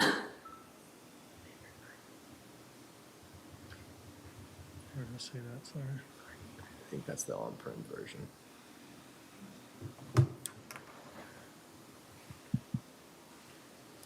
Annual SAS. Okay. So then let me recount that real quick. The software license fee is $388,800, and the implementation is a divisive amount, or I'm gonna have to do math on. Sorry, they've got it, sorry, David, they backed that off. You guys probably don't have this to be able to put up there, I'm guessing. Sorry, the one-time fees Check it. for implementation, to purchase the software and to implement it would be $682,480. And then the ongoing or recurring fee for the yearly software maintenance would be 21. $121,843. Yep. That's the latest quote we have from them. And again, I would say the very same thing. They gave us the absolute largest cost we could possibly incur. We will, of course, work with them and get more details and find out what we can do to bring that price down. Is there a risk or a danger of not implementing both systems at the same time? Could we do one in this fiscal year, one next fiscal year? That possibility exists. I can't say it doesn't. Well, but I want to know. Right, we if will, it's a bad idea, then let's talk about that, but. So there are integrations and some efficiencies we would save by doing them together. If we do them separately, then we have to build all the integrations from one to the other, and then that money is then essentially thrown away once you move next year to the other system. So not a good idea. Not a good idea, in my professional opinion, on the technical end of things. Also, the other thing you would have, and I can see when we talk about bringing down costs, so that, for instance, the travel costs here are $42,000 for this implementation.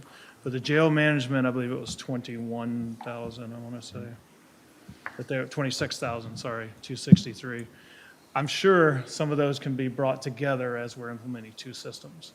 Again, also with the project services costs, we can talk about if they're implemented together, then we can bring some of those costs down by the same folks are coming at the same time.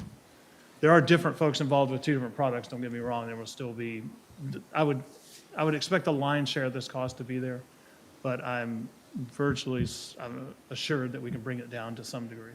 Okay. If we implement together. Well, I withdraw my question because you pretty well told me in a hurry, that's not a good idea.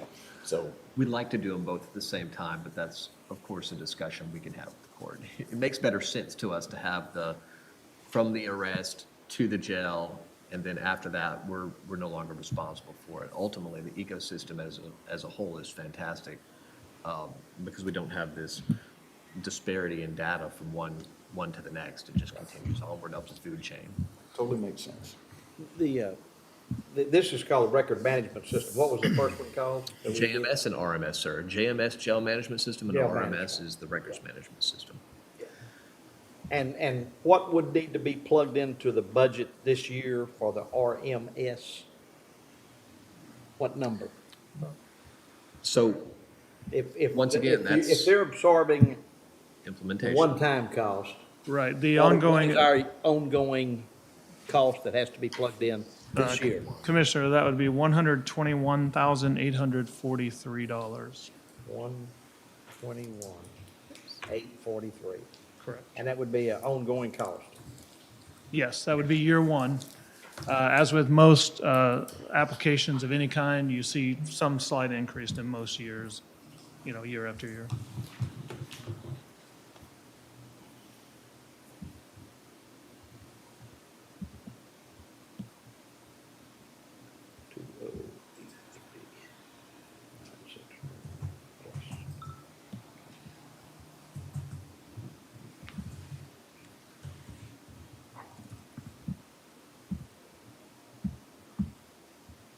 Haley, I just Why is emailed that that- to you. Why are the ongoing costs for the jail system so much more than the records management system? The amount of data. Just, okay. Yeah. I didn't know if there's anything else So specific. that- our records are only going to be the records that are the sheriff's office versus the jail. It's every law enforcement agency that brings us a body. So we're basically, they are our records, but we're keeping records for a much larger group on the JMS side, much more data. So we're keeping records for every law enforcement entity that brings a prisoner in. They are yes, we're not keeping their records as far as their police reports, but we are not, when they bring us these individuals into our custody, they're committed to our custody, they of course become our inmate. So we did not bring that individual to jail, but we are now responsible for housing, feeding, maintaining their records, providing medical care, housing, so on and so forth. And the second part to that question would be all these interfaces that are required, they obviously cost more to maintain Those each that were year. listed on that quote earlier. correct. Okay. I was just,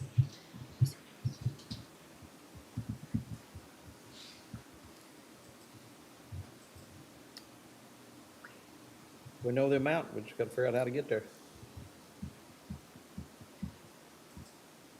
Is there any other questions you need answering, anyone? So the total for these is $1,300,000. Sounds about right, I haven't done that math. so I was showing, so the ongoing cost out of general fund would be the 349, Uh-huh. right? And then the 121. Right. So that'd be Correct. 471,000 for the ongoing annual cost. And then the one-time, we're saying, Commissioner, that's 1287, 1,287,000, which would be the one-time. But that's what SO was gonna be responsible for? The one time? Correct. On both of them? That was the initial discussion that we had with the court, and we're still willing to abide by that. So you'd be looking at 471,000. 471, 458 Annual, yes, sir, annual. for both systems.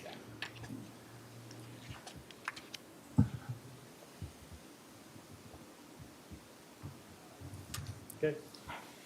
So that being said, we can maybe go over to the IT department, and we had a couple of those kind of listed here and there before we Yeah. knew some more exact numbers. I tried, and I've sent a message to Zane, and he'll be on in a little while. We can get to his office, get access, so Perfect. we can just do that, and then Zane comes on, even if Commissioner Miller's not here, we can talk about the projects that are in the other precincts. Another question on the management systems. Yes.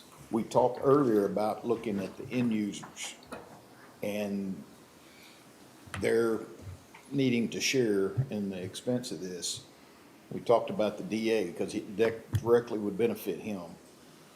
Can we talk to him about what he's got in his, Yeah, but if he doesn't have a fund outside of the county funds to pay for it, it's still our cost. he's got a forfeiture fund. Yeah, right. And so- And that's what I'm Does he talking have any about. dedicated funds that would cover in the DA, those special funds you talked about I yesterday? mean, when you look at the forfeiture hot check, but those are, it's his discretion on what he spends Right. those on, that he So- can't be asked to hate. But if we were to go to, if he wants it, he's gonna have to, there's gonna be there's two components, just like there's two Yes. components. So if he- It'd be more it's gonna be more cost. So, Well, but then, okay, It's so my not- next question is, why are we doing it if we're not gonna? Well, we're and not- so that's what I had said earlier, we need to have a global expansion discussion. Right. You know, countywide. Because it makes no sense, if he's gonna need it as well, just what you were saying is a selling point to doing both of them at one time, it would make sense to do the whole system at one time, right? Yeah, so we run into a limitation there, and that's a limitation of the IT department to be able to support that whole change all at once, as well as moving away from a system where, A, we're contracted for some period of time, but we're gonna need their help to help us move out of that as well. So there's just there's so much to it that I believe biting on the whole elephant might be a problem. What issues could arise by not doing it all at once? Your integration issues, so the same thing exists, so once you have the sheriff's office record, and then you have the jail record, that obviously goes to the courts then, and the DA and everyone else. We still have to build those integrations in the meantime. And yes, then when we go, if we were to bring on the DA and the courts and everything into the Tyler system, then those integrations, yes, are thrown away at some point. So you get the same issue of you're doing work that you eventually won't need. But I feel that trying to move forward and do all that work at once is far more dangerous for us than the extra expense or the extra effort to make those integrations. So at this time, if we install the system, it's truly only benefiting the SO and no one else. It will actually positively impact the DA because they're getting now more accurate records. It's not about cost per se, but it's about getting accuracy. Currently, we have, I know David could probably speak to this a little bit better, but we have a lot of trouble with accuracy and believing what we're seeing out of Well, our right, current because system. multiple people are involved in the process and you end up with human error, right? You weren't quite done, David. I don't want to overstay my welcome. So ultimately, yes, I mean, there's going to be an efficiency impact for other offices as they have less errors, they have less staff time that they have to dedicate to reaching out to folks to get the errors fixed, and then we don't have to reach out to IT employees that are specialized with that current system to have them repair the error because it's beyond what we have access or what the system allows us to get into.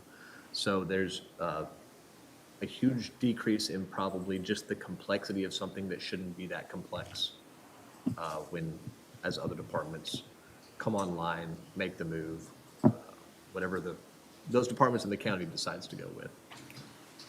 And this will gain us an efficiency down the road, because the records management system is a public safety sort of, not standalone system, but a different platform. The jail management system is part of the Odyssey platform. That would be the same platform that all of the courts would go on to, JPs, all the other pieces of this puzzle. So we're looking the at a multi-year, Right. rollout, which we would have anyway. Station You weren't here, I think, for the earlier discussion, but we're talking 12 to 18 months to get the jail Just and for us. sheriff's office, our It's record a, management. it's a big deal just for this piece of the bite, so. So, One of oh, I'm sorry. Let me just say one thing, follow up on what both y'all said. We can, first of all, we need to determine the value that the DA gets out of it, out of this overall cost, and in other words, a pro rata share. And then get the DA in here and say, can y'all come up with outside funds, forfeiture funds or other funds? And supplement this, which cuts the cost back to us on our budget. that's what I wanted to hear. Okay. Thank you. But That's- what if the DA says, well, if you'll interface it with the system we currently have, we're satisfied with it, and we're not interested in switching? I guess, I look forward to the response that y'all give. I mean, isn't that possible? Yeah, It could, I mean, I don't think you're gonna get that response. I don't either. I don't either. well, I think his concerns with accuracy are as great as yours. I believe so as well. Absolutely. Yes. We've had discussions. Yeah, I was gonna say, for the court's knowledge, we have talked to the talked. DA about this. This won't be a surprise to him. No. But we did not talk about bringing him in on it. Good question you fixed there. Have we spoken with the DA at all? Yes. Sorry. We have not, again, And spoken again, we. as part of bringing him into the I'll system. speak to you about it at another time. So, all right, so if the court's interested, then if we can give it an idea, maybe, if you can, contact him and we need to invite him in, but to give an idea about, well, I guess the first question is there a will there to contribute some of their outside funding towards this? And then if you still need some time to determine how much, we can give you till Monday, I guess. I was, on that note, so if you walked out of here today and started this project, and you're saying 12 to 18 months, so the annual cost, I'm assuming, like, I think some of these, like, they want it, like, when we go live, they want it, and it'll cover the next 12 months? Is that how it would probably work? Yes, so the ongoing, if I'm not Is it mistaken, budget and we can verify this. So I'm thinking, even if you're not 100% sure on everything, in the onset, the one-time costs are gonna come from other funding sources that aren't in this budget.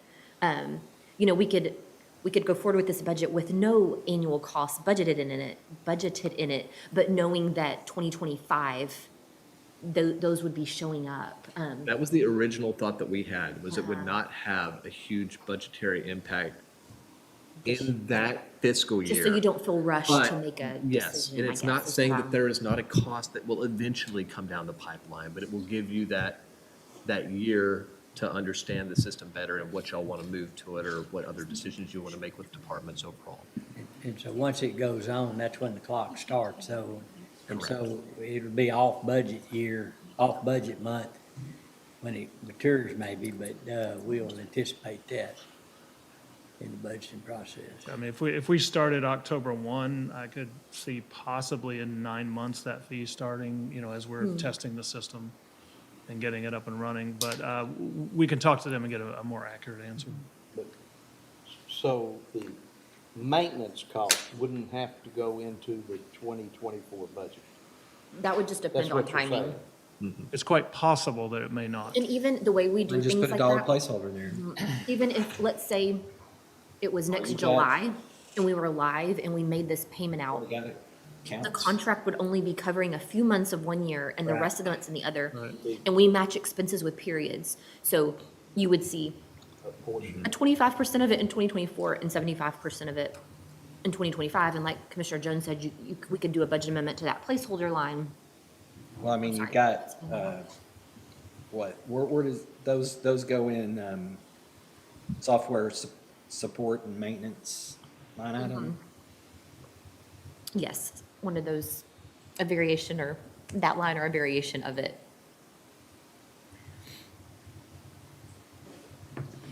Back to the, Actually, how about Tyler? back to the implementation cost, that would don't know if be a it's- cost then that would be shared between SO and the DA's office, because the comment was made, you don't want to take maintenance costs out of special funds that you don't have any guarantee that they would be there the next year. So that would be something that SO and the DA would work out as far as cost sharing, that really wouldn't benefit the budget itself. Just Am I the initial correct? implementation, yes. Correct. Am I correct? Okay. That's right. Okay. But Commissioner, I do want to, this is the court's decision to make when it happens, but if the sheriff's office goes to it and then the district attorney office goes to it, that snowball has started rolling down the hill now. Yeah. So the court just needs to keep that, like that's very much a full integration countywide at that point. Good commitment, yeah. Yep. I mean, I think everybody realizes that.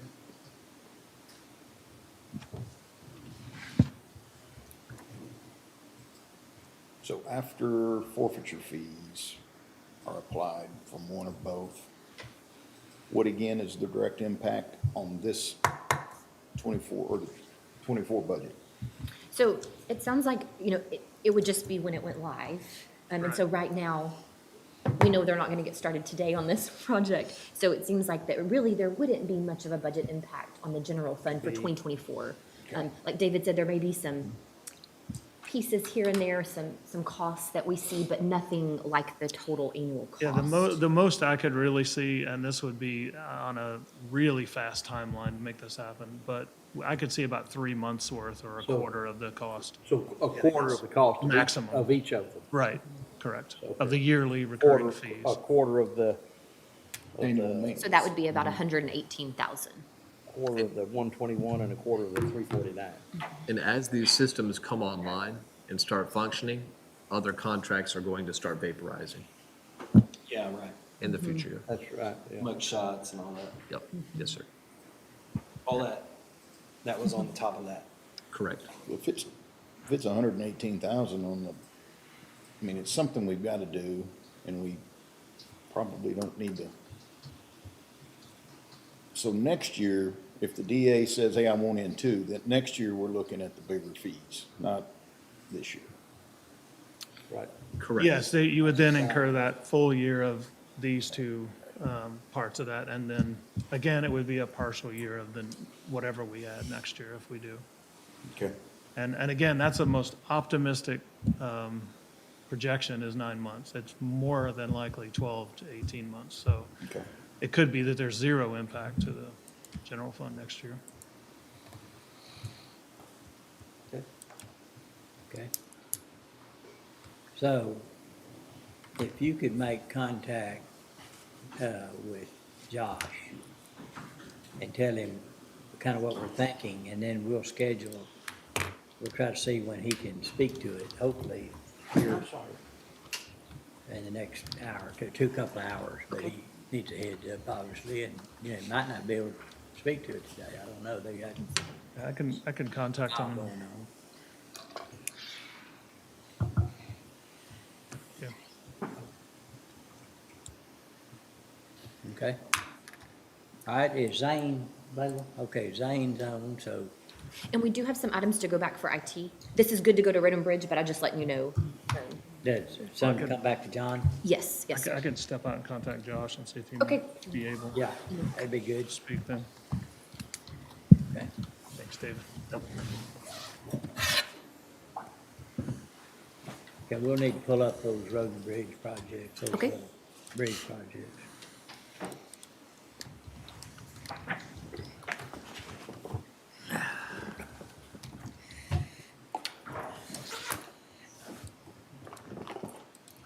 Okay, Zane, are you on? I am on. All right, good morning. Morning. We've been talking and trying to pinch pennies, but also try to be as close as we can on what budget year things will be, need to be spent. So we wanted to go back over these projects that are out there that, first of all, there's some that are where the bridge is out. And, those are things we want, a quick discussion on those is how much more work needs to be done, whether engineering or whatever, to get those ready to go and when they would start. And then the other would be ones that aren't in that category, that the chances of them actually getting done this year, or getting started this year, is low, or the chance of the majority of it not getting done this year being, whatever possibility that is too. So if you don't mind, let's go back over each one of those projects and look at it from that perspective. Okay. So starting from the top, East Rayner Road, low water crossing, the plans are getting finalized and will be finalized in this fiscal year 23. And it's possible August, September, we will most likely start construction in fiscal year 23. Okay. So we could take that out and it won't be for 24.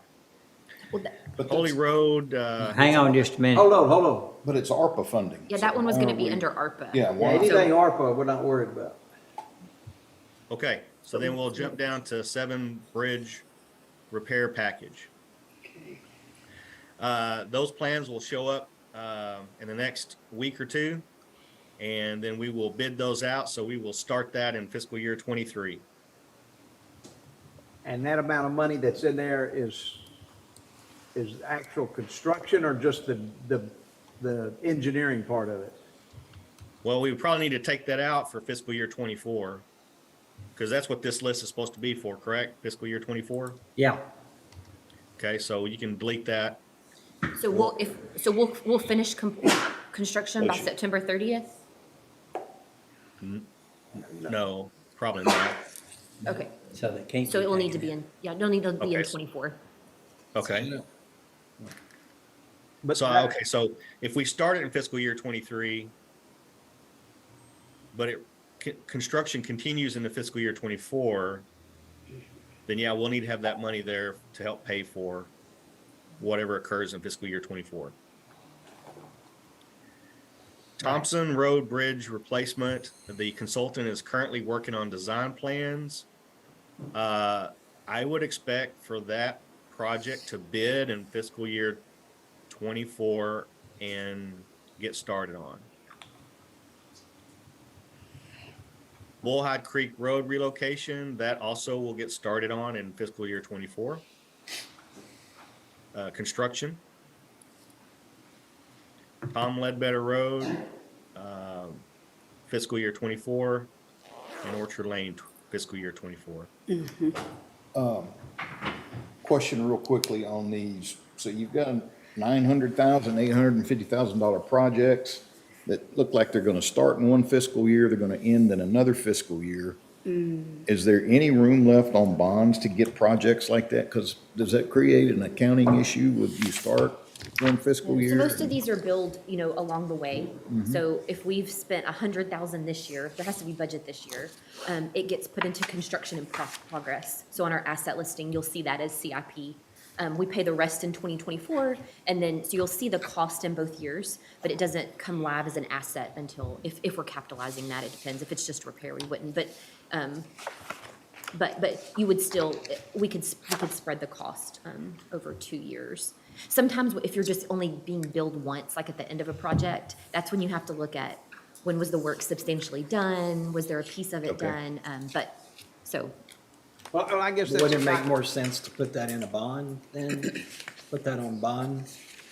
So, we threw around the jail roof, also using the bond, our borough bond, but it seems like bond may be a more appropriate place. But again, just, I know we need to use our bond funds, but again, I always think about the Judicial Center downtown jail project. And so, knowing that those funds, we need funds available for that project as well. So making sure we are, but yes, we could definitely, go that route and use some of the original. Well, after you sell your bond,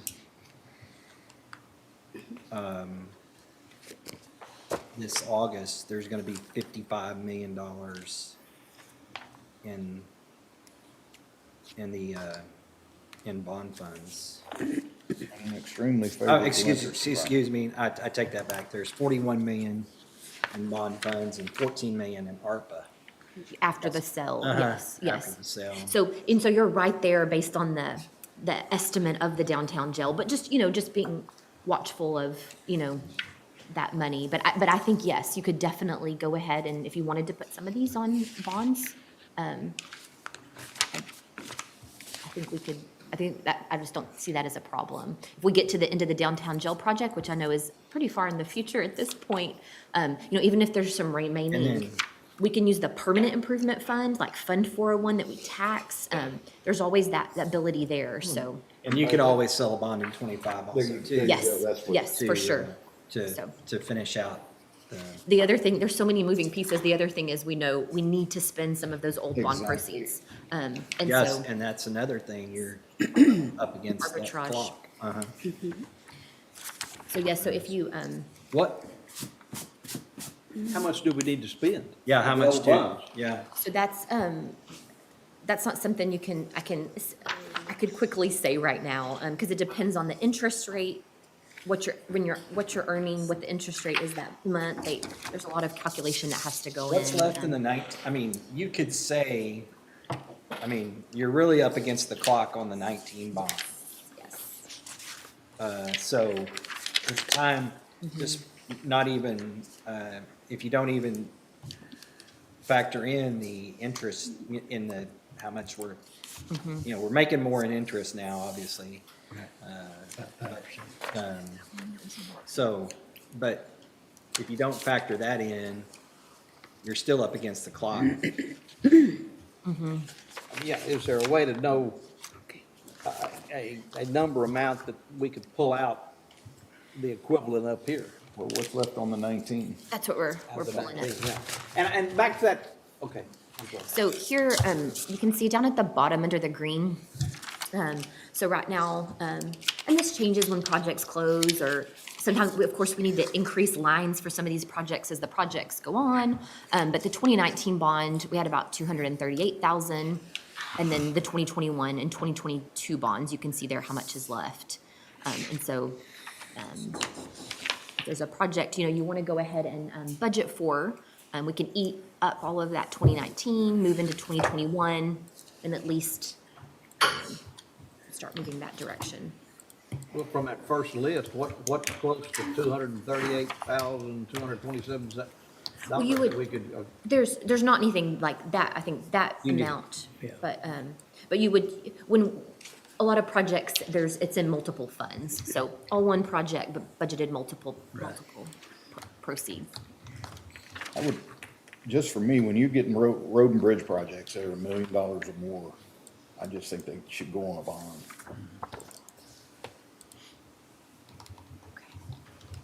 So those top two that were on that, no, take your time. And we could just spend, we'll be selling more bonds next year. That's what Will was saying. Make when we up, wrap up. what Bill was saying, yeah. Make a gap up. So you've got, So this two, Where's that list again? $21 million in bond funds and $14 million in ARPA. And 20, and so downtown jail, dedicated to downtown jail. And then another 20, and then, but if another bond issue, yeah, of course, I'd be is good, already in with the. it. Honestly, I'd be good with putting that whole 2.85 in the in the bonds. What's your thought, And then- Francis? You know, like I said, there's a lot of different pieces, but I mean, I don't think that's a bad idea in any way, shape, or form. I think when I see that large project over there, and I know the cost of it, and so I see Yeah, this money I know, sitting here, yeah. and I know we have a good rating, but you know, you think like, are they gonna do something where we're not able to, you know, draw down funds like we have been each year? But that's just me being overcautious. And so I think when you look at the arbitrage risk, not knowing when the downtown jail is gonna, you know, actually start, construction's actually going to start at this point. So that's my worry about the ARPA funds that we have. Exactly as well, yes, same, That we have dedicated to the downtown jail. Are we gonna be able to get to those in 3 years? you know, a large portion of what's in ARPA for the downtown jail is the lost revenue. And so it can be spent for anything. So we can just start eating into that quickly. Right. The other piece that was for the HVAC system, that's the one that, you know, I can't speak into what process that happens in construction, but, you know, of course, if it's not within that grant period, it's off the table completely. Is that purchase and storing or purchase and installation? So we've looked at it that if we think maybe install may be delayed, if we could do something where it's purchased and it's in our possession. It's in our, as long as it's in our possession. But just one of those things that we would have to, Yeah, we and couldn't that- say for sure right We now. have it tagged. Well, and if that's the fact, then we're scot-free on that, but, if it has to be installed, that's where it gets a little scary, you know? But if it's strictly just in our possession, we can Yeah, purchase and store. yeah. So do we have agreement that the 2.85, as Commissioner Jones was saying, should just come from bonds? You don't have a problem with that, right? No, I do think though you would want to budget something there for roads and bridges, low water crossings that, Put $1 in. and we see could that- do those out of bonds too, but Well, see that. And that's up to y'all, of course. 650,000 contingency, yes. Do you wanna, you could do that okay, out of the general fund. Right. I think that's prudent to have that $650,000 Yeah, budgeted Available, there yeah. for our, whatever washouts, like we talked about yesterday. yeah. yeah, and then those emergencies. those ARPA projects, we just need to get pushed as If quickly as If Zane possible. has, like, you know, if there's some costs that need to be, you know, some soft costs. And we have budget for that as well, so. And that's a great point, is that these ARPA projects need to jump in front of everything. Yeah. Zane, are you on? Will you hear that? I am on. Yeah. Is there any way to push ARPA? So the East Rainer Road low water crossing will probably start construction this fiscal year, 23. Because the plans are almost completed. So yes, we'll start to draw down on that ARPA pretty quick. What about the other, the big one, the 650? Yeah, that's two separate low water crossings on Holy Road and Precinct 3. Right. And we don't even have a consultant yet on that. So, Can we jump on that and get going? right, they have already been out there to look at it and are working on getting us a proposal to do the consulting design. So, I would imagine in August, we could have if the court approves their engineering fee, we could have a contract to do the design in August. And then it usually takes a couple of months at least for these little bitty low water crossings to get plans. So we'll be in the fiscal year 24 for construction. Okay. Good. The sooner the better on the ARPAs. So those two ARPA, those next 5, we'll bring a budget amendment to you on one of the next agendas, not Tuesday, but the next one. And we'll set up budget lines within the bond proceeds to get those set up and get moving, if you know, as quickly as y'all would like. And Pulls a lot of pressure off budgeting questions. Good, never mind.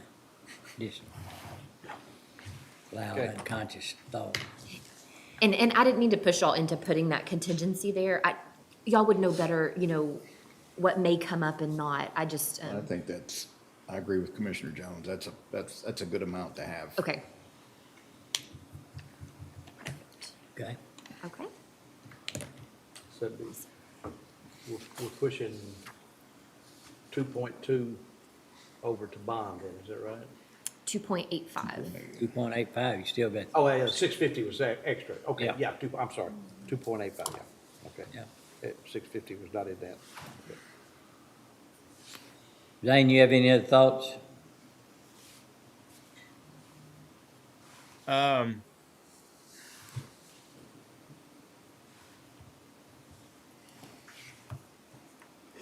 We solved the financing problem, it's just, the scheduling. Well, as far as scheduling goes, I would probably put the 7 Mile Lane Bridge that we put off into future years. If it's possible, if that could be put in the same time frame Yeah. as Thompson Road Bridge. If it's going to be a bond project, if that helps. If it doesn't help, then just leave it for future years. Well, we've got it in there right now, 900,000. And once we do a budget amendment within the No, bond. no. 7 Mile 7 Lane, Mile. not 7 Bridge repair. Yeah. Oh, I thought, It's the one down there that Francis had pulled out to I look got at. you, yeah, And it 850. says ARPA out by, so There was some And we're gonna questions on, check. is that something that could go under ARPA? And so that just needs to be confirmed, so. Well, is that the one you talked about? It could be a culvert instead of a bridge or something? That's correct. But as far as legal definition of whether that's a stormwater, it would fall under Managed ARPA storm. funding. That's another, to be safe, I would say it's a bridge and It's a bridge. would not be able to fall under ARPA, so. Okay, We And so- haven't started on it. And so it's a whole lot of, from what I hear, soft costs that he said may not even start until 24. So he's looking at a 25 construction start, if I heard him correct yesterday. The- That's why she pushed him down to the future projects. Is The that consultant- right? The consultant on Thompson Road Bridge is the same consultant on 7 Mile Lane Bridge. And they were given the green light to begin design at the same time Oh, okay, on both bridges? on both bridges. So they might show up ready to construct at the same time. One may show up sooner than the other. Okay. It just depends on their calculations and other, how much right of way we need to purchase and so on. Okay. Okay. Pull it up and put it on the bond. Okay. And so, and then just one note, when we budget something within one of these bond funds, that budget is set, and then that budget rolls forward through the life of it. So we don't have to worry about any certain year or, budgeting now or later. We'll set that budget and let it Way go. better way. Yes. So the general fund is the one. Long, I'm sorry, to me, that's way better than on these long they're gonna be there a long duration time. projects, that take a while to Yeah, get all your costs and Planning. big money and. yeah.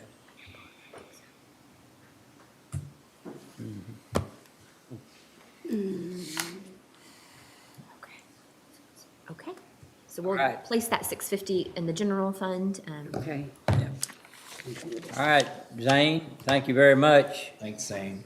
You're welcome. All right.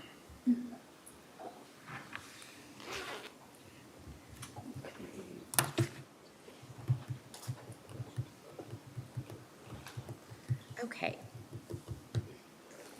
So I think then we are back to some personnel items. Was there anything else for the night pay differential that we needed to cover? Or are we kind of just at a stopping point there until What, is there anything else on what? the night pay differential? Oh, okay. I guess the only thing we have right now is the amount. I think Yeah, if we're in okay. agreement to do it, And I it's just think, the amount. we did a big thing just now to solve the tightness in the budget. Right. So, do y'all want to come back to that discussion? I mean, Can we get some rollout figures on it? Because, you know, are we agreeable to a phased-in? Yep. Or do we want to start at? I'm agreeable as long as the first phase is enough to make a difference. I hate that we waste a whole year if it's just, we throw pennies at it and it doesn't work. I'm the same, I'm Well, at the same place. But a dollar, we know, is more than what a lot of folks are paying. So what if we did $1.25, $1.50? You talk about $160 a month at a dollar, right? 40-hour week times 4. So if you did $1, How much? So- 172 times 450. Well, I just said, Oh, it's I said, if you work a 40-hour week times 4 in a month, that's 160 hours times $1 is $160. That's awful. And It'd be closer to $172, just because they work 86 hours every week here. Oh, And okay. then benefits. There's a Right, slight, that's just the wage. yeah, that's just the wage. The fringe is adds a little bit to it. Okay. So a dollar, I'm just seeing how What's that would dollar translate impact? to somebody's paycheck. Yeah. So a dollar would be what on somebody's paycheck? 172 if you're looking at it monthly. 172. And then would it be, I know nothing's of set policy-wise yet, but if I was the night shift, it wouldn't matter what the hours I start and Come on stop. up, David. It's like they would get it for their full. I know there was some counties that it depended on what time you clocked in.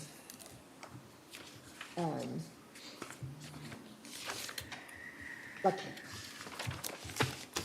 Go ahead, Francis. so would it depend, like, when you say someone's on night shift?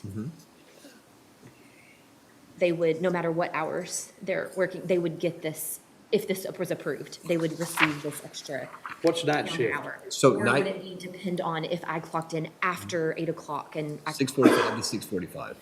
So would you have any people that were like straddling two different, Time zones? you know what I'm No. saying? Like, would they be, So would half of their day that's- be at one rate and half of their day be at another? That would be part of the policy that we're gonna have to work out with HR, because the city of Waco states it as people that work more than 50% of their shift between the hours of 7 PM and 7 AM is considered night shift or, for the differential pay system. So you don't have to pry it apart and, Right. okay, okay. That would make more sense than trying to separate it out. It does make it more simplistic. All right, what's a dollar quarter then on a paycheck? Give me just a second. $470, 215. 215? 470,000 total. That's the 470 total. And then the $1.50? Those are the three numbers we talked about originally. 564, I'm sorry? 564, 564,000. So each one- No. He means for the employee For the impact. employee. So that'd be 258. Yes. For the month. 258 a month, 258. So from 172 to 258. How are you talking about? Well, I'm like the judge, it needs to be enough to see if it'll work, or we're just spinning our wheel. Well, the dollar is more than what Waco PD's paying right now. Is it? Yeah, they're paying 70. If the court's in agreement, that. Just be sure that, and I don't have any reason to know one way or the other, but that's for patrol. I don't know if the jail, is patrol more attractive anyway as a job than working at the jail is a job? And so- Yes, we receive many more applications for deputy than we do for. That's basically the end goal of people that start in the jail is to one day be out in the car. And not everyone. Not everyone. But people that have that career development path that they want to go to. We have people in the jail who've been in the jail for 20-plus years, and that's their career. That's what they Right. want to do, and That's what we want to build. So right now Waco's at 80 cents an hour, and they're proposing to go to $1.10 year one, $1.20 year two, and $1.30 year three.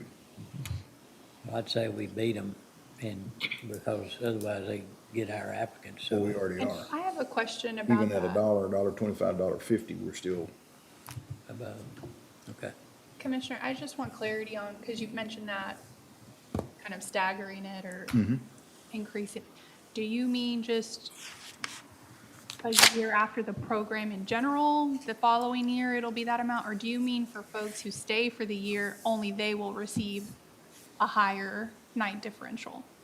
what do you mean if they stay for the year? Like a 10-year, is it a 10-year Like a 10-year thing? base night Step shift deal. It's differential? step. Yeah, well, so the way I was used to it and the way it's implemented, if I'm assigned to the jail midnights right now, it's $1 an hour. Next year I go to $1.25, next year I peak at $1.50. New people that come in start at the $1. Year Okay. two, they go. and Okay, then- so it's. That's, the more you spoke on it, the more I'm like, I think it's a different thing that you're talking, so almost like a step pay. Right, A second In and step of pay itself. program, yeah. right, right, For, okay. To encourage them to stay. right. Okay, so what's your suggestion? $1.25, $1.50. Like I'm cringing. with you. I'm all right with that. And it keeps us just a little bit ahead of Waco PD. Okay, Mr. Miller, what's your thoughts? That sound like a No, concept. I'm good with the consensus, with the majority. Okay, Good luck implementing it. Yeah, this is where, we look at things like electronic I timekeeping. like the idea. Yeah. It's Yeah, the and then keep in only, mind, this is proposed, so they may not even get this. yeah. Waco? Yeah. With the pay raise that they're looking at doing over a 3-year period, it'll be interesting to see what they end up pulling out and leaving in, because they're going at I think it's a 13% over 3 years. Jessica. Increase. Yeah, but a third, a third, and a third.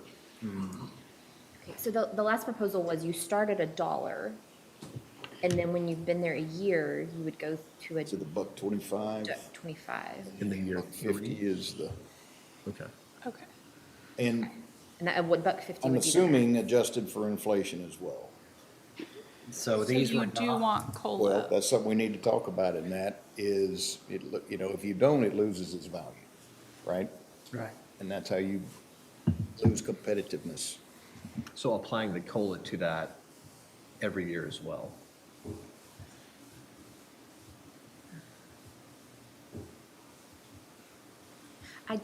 We were chatting earlier with some other people from our office, and the feeling was that you were asking earlier about would it be part of the overtime rate? And the feeling was yes, that should be part of their hourly rate to calculate overtime, just coming back to that as well. Okay, then I had a question, because I thought you said the differential pay was going to follow the hours and not the person. So I'm confused on how you do that. Well, that's part of the policy that they'll draw up. Correct, yes, ma'am. Right, so, But he was saying 50%, right, is. Yeah, there's been a dramatic shift and change from the last time that I was sitting here and when you've walked in okay. to this right now earlier, so I don't want to. Okay, no, catch me up. I'll be and I honest, apologize for there's so me. many people have thrown so many different things, even I am Mm-hmm. just confused. So I'm trying to type this into Excel right now so I don't say anything erroneously. But Commissioner Woody was saying while he's doing that is, what other departments do is if you spend more than 50% of your time on the midnight shift, and you consider the midnight person. Okay, Less than 50%, you just get your standard pay, you don't get the differential. So okay. you've got to work more than 50% to qualify on 50% midnights. Oh, okay. If we didn't require that, then they'd be bouncing in and out of there, just picking, So that But that would also qualify people doing it that way to make sure that it's not assigned to a person, like Commissioner Perry had said, it's assigned like to a timesheet where you have actual hours worked and hours worked on nights or that qualify for this additional rate. The rate's just applied based at the tenure, and that's a different level of complexity, Commissioner. I don't think it's a a bad idea at all, but that's a level of complexity that I hadn't looked at Right. going to with it, for Right. sure. And that could still, I mean, that's where you make policy. That's where you and Anna get. Sure, absolutely.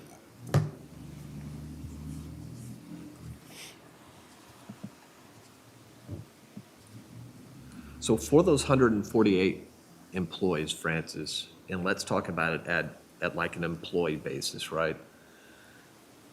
Coming back from assuming that the individuals at $1.25 an hour would see a net benefit on a yearly salary of around $3,216 for your standard night shift employee that works night shift as their assigned role.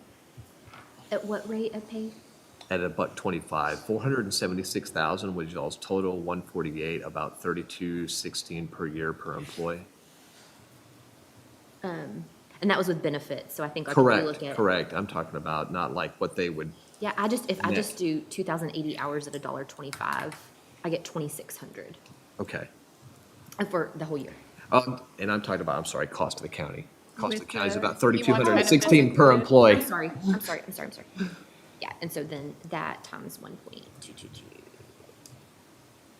3,177, $3,177.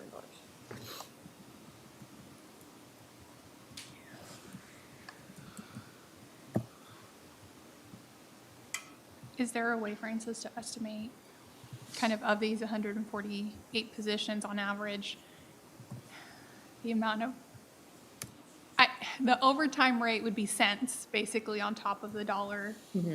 So I don't know if that's worth aggregating to see what that would be. So we already aggregate multiple things for that overtime rate, so I think it would just be one of those things that just gets lumped in all together and then into that multiplier. Okay. But on like the budget impact, I guess, would it be I see what you're saying. substantial enough to present? It's just hard to know. 'Cause it's It like- is small, but it It's just just the depends. math, it's like 3 cents per And hour And if the of intent is. overtime. Sorry. And then too, if the intent is for overtime to decrease because you're getting more applicants, then you see Retention. that. Right. So I think it's one of those things just that we'll watch. If they went forward with it, we would have to watch it over time. It's hard to realize the cost because if you do two things at once, it's hard to see which one has the most direct effect. Of course, staffing is always going to have the most direct impact on overtime expenditures as we go along. And this is going to be hard to gauge if we do those two things at the same time. So Cole? I understand. I need no more. I'm in the same mental dilemma with you. Let's bust up some furniture and start burning it. I'm sorry, guys. Just that picture. All right, all right, are we solved the differential now? That the done deal? Other than mechanics. Yes, than the mechanics. policy for it is going to be, and I think that the auditor is probably concerned about the added complexity of the step component kind of tied into it. Yeah, I just can't answer all the questions now. I But know we just need me to sit either. down and lay it out. Yeah. And figure out, because you're gonna have different rates of pay for, sometimes. And We'll Commissioner, were you talk saying based on their tenure on night shift or tenure with the department? You're talking about how long they've been on actual night shift, so. you Yes. Have to, okay, it's a. If they go back and forth between night and day, then that's not gonna cut it. Okay, We wouldn't, I don't know how we would track that. man, we need the pay system or We need the time. yeah. Yeah, and so how long would it take so what does that cost and how long would it take to install it? John Carter. That becomes, Poor guy. Yeah, we track that in Excel, just Commissioner, I don't even know who needs to know this. As Just- far as who was called in on what and what they were doing and when they were doing But it. not even just for this, and it depends, every department is different. So we talked about road and bridge last time this was brought up. You have jailers, you have night shift, you have all of these intricate things, and so to have a system like that just allows us to embed rules in, and it also just allows us to expand our audit, which is, also one of the end results. We're able to grab that information, we're not immediately, as soon as we get it, we know exactly when that person was in and out. Are they truly on the night shift? All of those questions But are you said answered, so. but you said very seldom do you have daytime get pulled in for nighttime shift. Correct. It's more nighttime, getting pulled in for nighttime shift. Correct. That is correct. And the idea is to work 1 year on nighttime shift to qualify to move up one step, one from $1 to $1.25. But still, yes, but still starting out at $1, right? Start out Start at $1. $1. After the first year, full year on nighttime shift, you would go to $1.25. Correct? Is that how you? Yes, sir. If they decide And we in the commit. middle of the year to go to daytime, then they lose that. Yeah, do they reset to year one?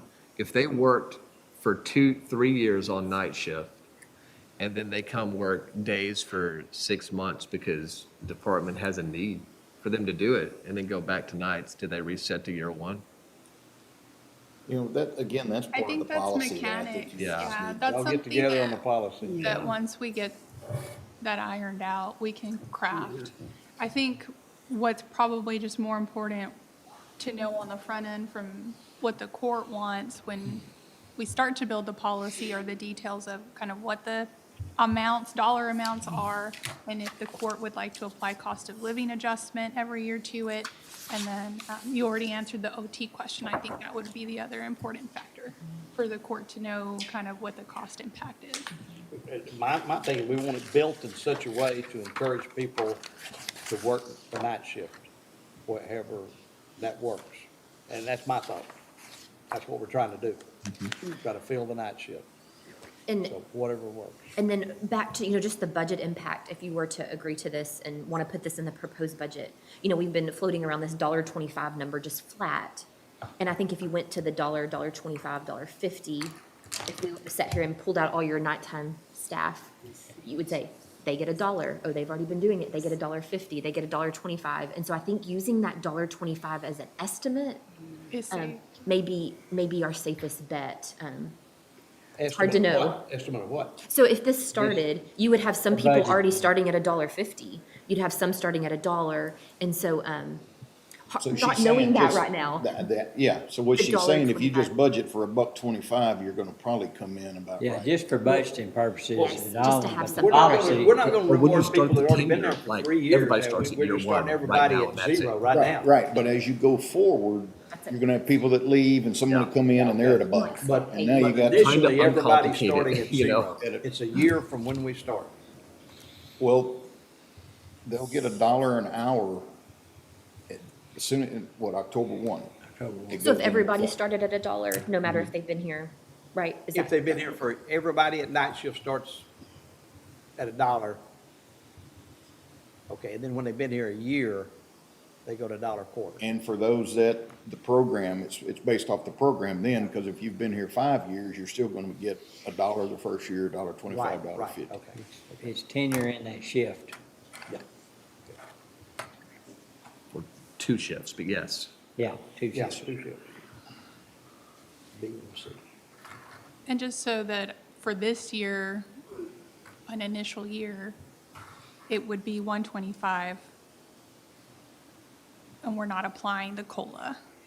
But it's understood that the following year's And we're COLA. budgeting for $1.25, but they're only getting $1, is what she's saying.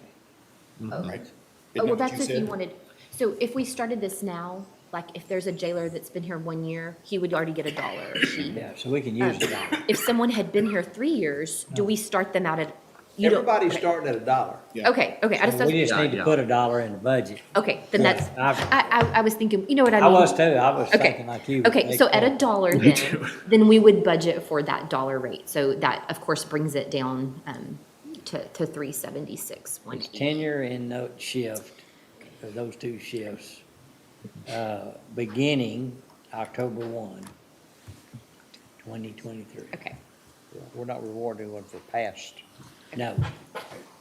It's tenure beginning that day. which I don't really think that you could anyhow. I could. No, legally, you can pay people more for. Well, I can tell you how long they've been on those shifts. We could go back and, Yeah, but I don't know that legally, I didn't think legally you could pay somebody for work already performed. you're not. well, no, I'm just saying, providing that tenure to them, I think So starting when year you went one to the is- step pay That- you plan, know what they're- that was done. So you know their step you know their position in the step. But So- the step doesn't tell us how long that they've been on night shift. Because But that's you've what got that documented somewhere. we do. It would just take time for 148 people to go back and see when they moved on, when they moved off, on and off from night to days. Is As that those things common? occur. Well, but that doesn't happen. It is not super common, but I would not want to miss anyone if that were the court's decision. But we're just gonna start October 1 at think night. that's- I like that. $1. That's super clean. Clean, very clean. Let's change then that number to the dollar. This one, they're not on there yet. Okay. And that was this. What else? Where are we, Francis? 376, 180. Okay. Okay. And what was final impact to the budget? So moving it to a dollar, that total cost is 376,000. The, not budgeting for 6 positions was adding 387. So you're looking at Almost. an increase, a decrease to the budget of 11, About a sorry, wash. $11,000. About a wash, okay. That's what we're looking for, okay. Okay. And like Anna said, that's there, and then a policy still has to be crafted and all that, so we have to have both items for it to move forward. Yes. But this is just one piece of it. Okay.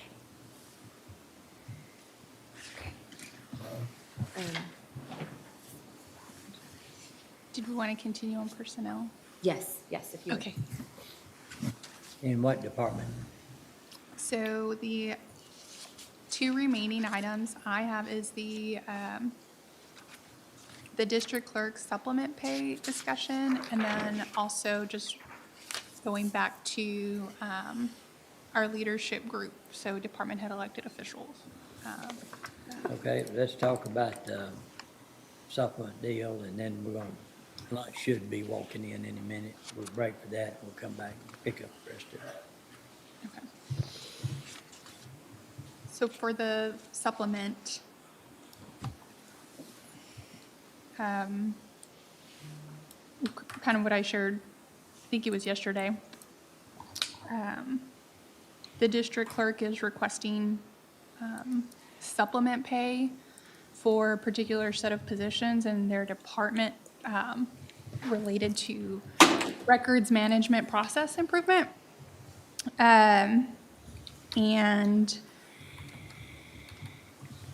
we are still trying to iron out kind of the details and definitions of what that would mean. But the total amount that's being requested is $20,000 for the year.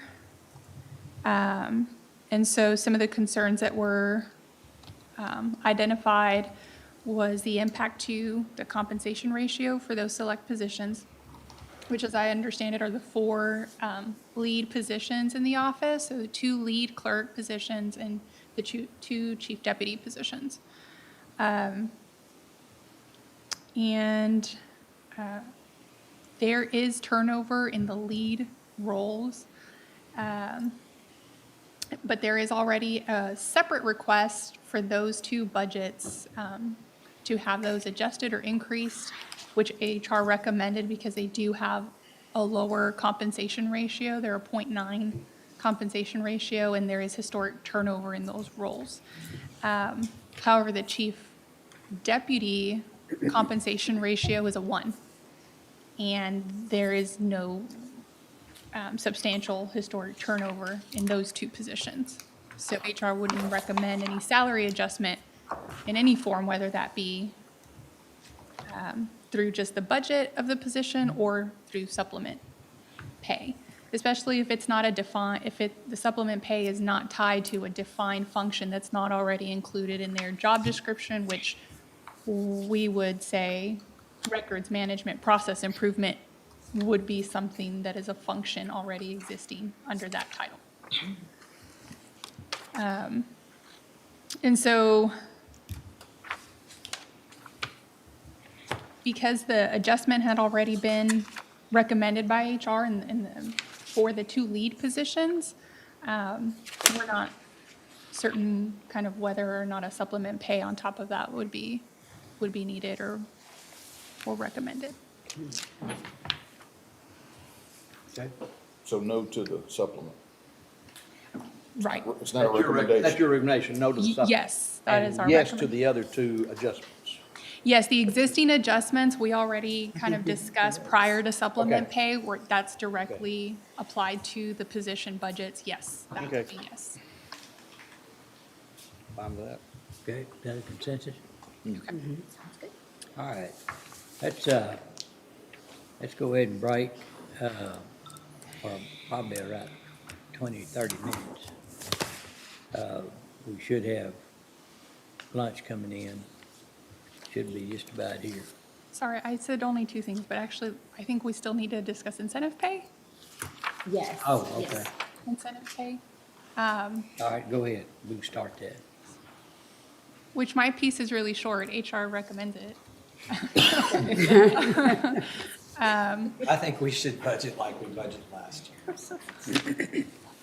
I want to just reiterate a component of incentive pay that HR has really attempted to leverage even more so to just make that budget work very efficiently for the county, and that's tying it to training. Confirming that employees have training like harassment prevention, cybersecurity training complete, and safety training. And then we are actually also tying it to supervisor training so that supervisors have performance management training completed. So that's another. I think that's a critical piece that they need to be willing to learn, keep up with what we're trying to do. So, of course, the primary purpose is to incentivize employees to perform at their best, but we also have that added function of the program that we think is working. Okay, I'll go along with the $1 placeholder. I don't like the incentive program. I would, if I had my choice, I'd do away with it. But, that's just me speaking, so. well, so I don't think it'd be a dollar placeholder if you have a consensus, right? You go ahead and put the budgeted amount in. Yes, just depending on how many of, you all.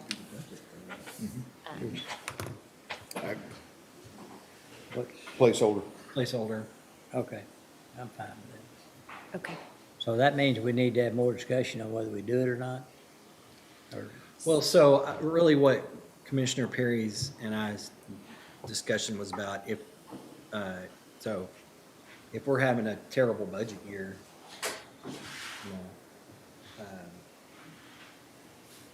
if we're smoking through yeah, our contingencies. and I don't have a problem with that. The only thing, I'd like to get it fully discussed and put to bed, so we don't wait till the end of the budget year to say whether we're gonna have it or not, I guess.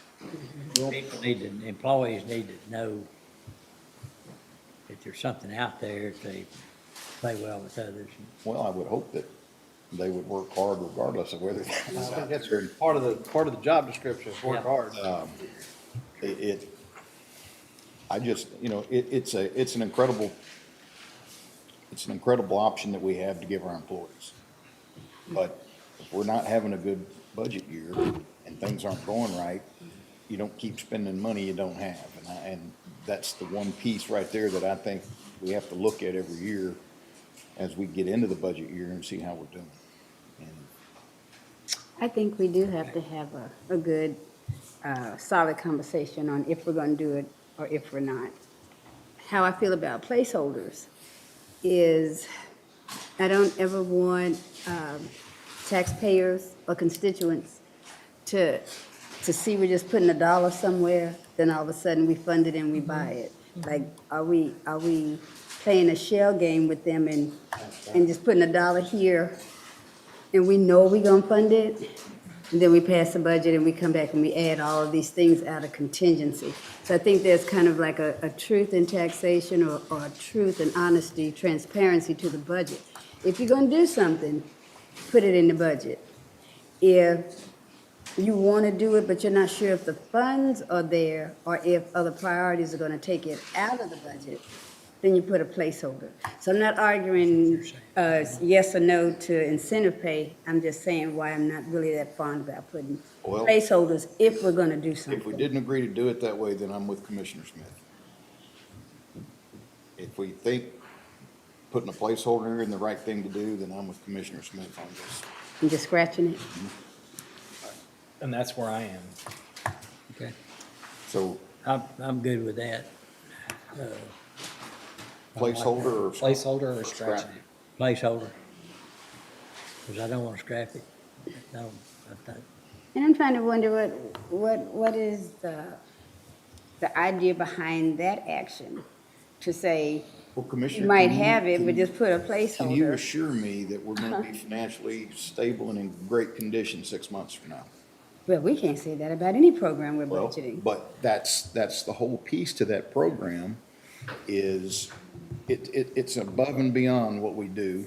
And tell me anybody else that gets it that's in government, probably nobody. So I think everybody understands that it's a program that I like and I would love to see us be able to do it. But if we get in trouble, it's the first thing that we probably need to look at not funding.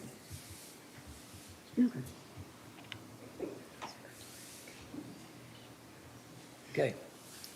And we were gonna pull up the summary if that helped the discussion, where you can see that amount there that's been there. Haley's been updating it, so she updated it for that bridge, the Countywide Road and Bridge decision. We added in the jailer, the decrease of the 6 jailers, the night shift differential estimate. And so then there, you can see, we made a couple adjustments here and other adjustments here and there today. But you'll see there, the bottom line is 34.6, I think. Yeah. Yeah, So we're above the 33% now. yes, sir.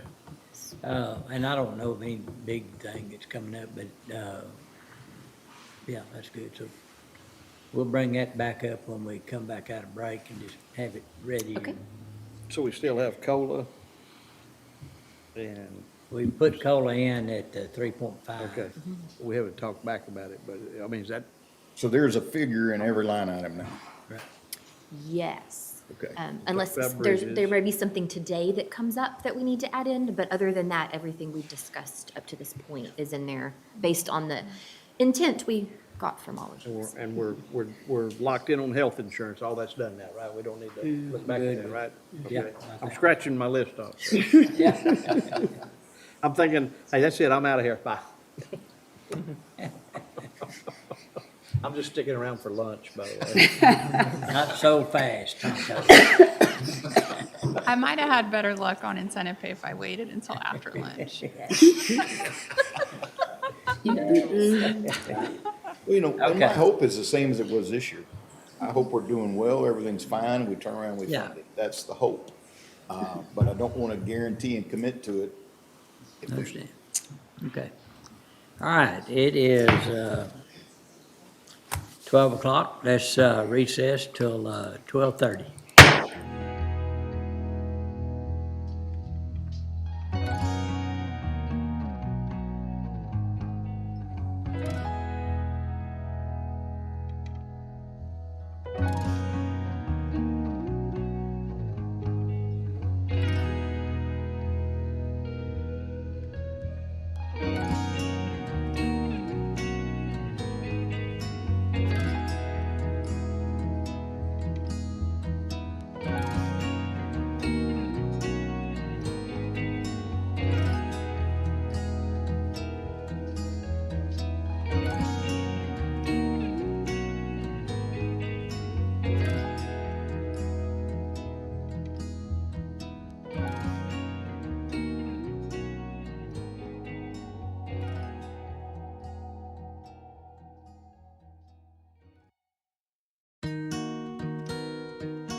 All right, let's call court back in session. Okay, Francis, there's a couple of personnel issues, but is there anything else that we want to talk about before we go into those? Do you have any? Just a couple things to touch on IT, Okay. if we want to clean those up real quick. Yeah. I don't think it should take very long. So John Carter, his department is Department 0630. And so that first week we met, we went through details of his lines, and because they were different from the prior year, we just walked through those. And so we just want to go back through some of those new items and just, because that day we really, there was a little bit of consensus here and there, but we just want to make sure that everyone is clear what was added there, so. And so so Haley has pulled up a detail of each of the lines in his operating department and then what makes up those costs. And we're gonna go through, the things that aren't highlighted were the things that were renewals or that were already budgeted in a prior year. So just going through the orange or yellow shaded items. So they're under other services and charges. We had Civic Plus, and so that was the mobile app, and that was the one time plus the annual fee. Moving down to NeoGov, so that was the HR applicant tracking software that we've talked about several times. OpenGov for Cartograph. So since the first time we talked, there's been an adjustment in this price. So it dropped from the original price we had. So again, if you have any questions or want to talk about any of these further, just stop us. And then Liftoff. So that was a service that was needed for the install and configuration of Microsoft 365, which we also have budgeted in another section. Okay. Okay. So, and tell me if you want to speak on these two. I'm not going to go too fast. All right. And then, let's see. So under software licensing, there's another piece there too for NeoGov for the HR applicant tracking system. So one piece was the original price, and then the other one we just went through earlier was the annual fee. Cartograph, same situation there. So that's actually the one-time application Yes. purchase. Okay. Solid IT. So these are our switch site engine licenses. So this is for our network administrators to be able to remotely manage systems and applications. With the growth, it just keeps getting more and more onerous for them to have to go and figure out which one's which, and it just takes up a lot of time. This will save a lot of manpower. And then under for SHI, there was some desktop or licenses for desktop managers for remote access management, and then Smartsheet, which is a program management software that is new for this year. Okay, and then moving down, Civic Plus. So what was that one? Is that a renewal? Yeah, it's technically a renewal. Okay. The court approved that in May, I Okay, believe so it was. got it. And then under Tyler, so the first one, the lighter colored one, so that was the timekeeping module that we talked about, and so that's that $36,500. I know there were some holdbacks on it. We're still digging through it and gathering information in order to know if we want to request to move forward or not. But this would have many benefits to going to a route like this. And I know it was brought up, different types of employees and how they work during the day. This was brought up briefly earlier. But there's ways to embed rules within that system to make it easier for employees to manage. But it's just if you want to put that here in this budget. At some point, we have to move away from paper timesheets. I don't support it, okay? I'll just be honest with you. There's just nothing us to really audit at this. It allows us to, expand our audit and also be more efficient. Okay, you convinced me. But- I'm still not interested. We have to get away from paper. Right, but we're not mandating it. We're buying it and making it available to, because there are areas, right, that you, all right, let me ask you this, because we talked about it briefly. We just talked about differential pay. How much easier does that system make it? That would make the whole thing much, much easier, because you have positions with different rates of pay for different shifts, and so that's just one benefit to it. But it just, having all that information at your fingertips, it's just easier for managing it all the way around. And the goal would be to have everyone on it. That's, I mean, just best case scenario. And then, from what I gathered, what we talked about for like Road and Bridge, in the morning and in the afternoon when they go home, but we can push out a lunch hour because it's gonna be impossible to figure out various ways. Yeah, so where you they're can, at. So, Yes, you can do that. And this doesn't mandate anyone, I know there's a lot of discussion about using cell phones and such. This does not mandate any of that sort of thing. It would be an option should people want to do it. Also, the paper time cards, whoever uses those now can still use those with this new system. It's literally entering it into the new system versus the current system.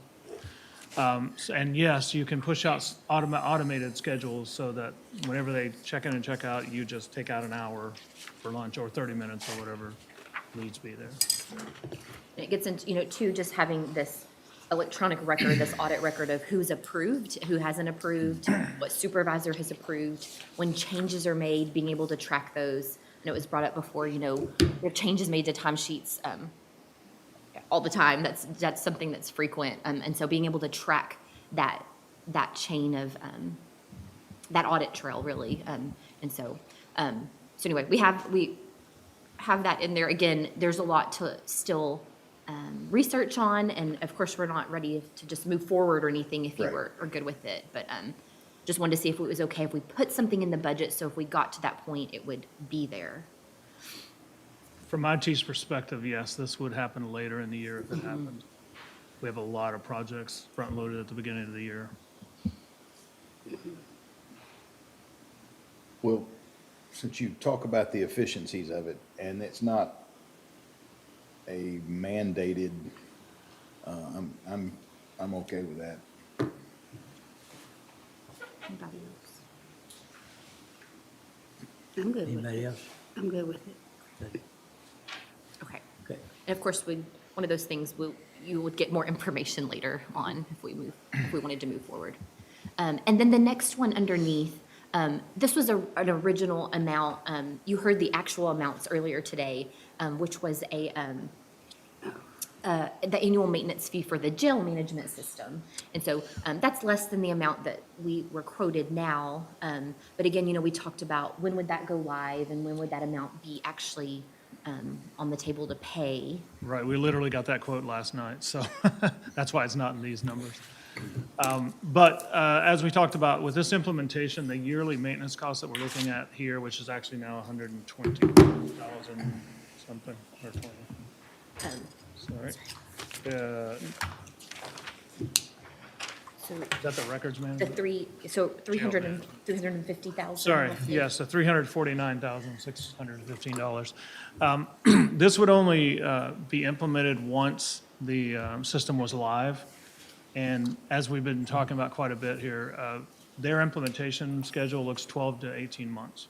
So this could very well not ever hit in this budget year. If it did, it would be minimal. It would be at the very most 3 months of that or a quarter of that number. So do we want to budget a portion like we were talking earlier, like a 3-month period? Do we want to wait and see, What's the thought? just if we get to that? So both combined is 471? So yes, so if it was decided to move forward with both the jail and the records management, then we would need to look at, both of those pieces together. And Haley has those up there, that the full cost was that $471,000. Yeah, What's a why quarter- not- what's a why not- quarter? Why not do three months worth? or Okay. something like that? That would be my. I agree. Sounds like a good quote. And again, one of those things, then a following year, you would see a bump up there, but that's expected.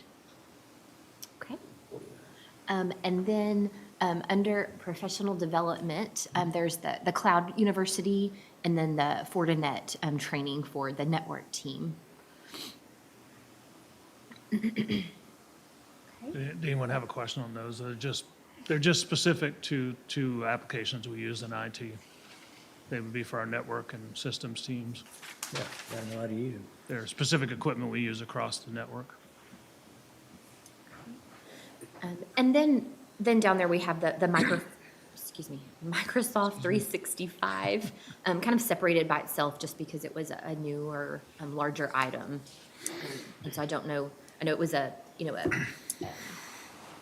tiered approach to. Yeah, Yes. so how long, so that was what we thought would be the cost of this coming year? You say tiered approach, you tell me. I'm sorry. Financially,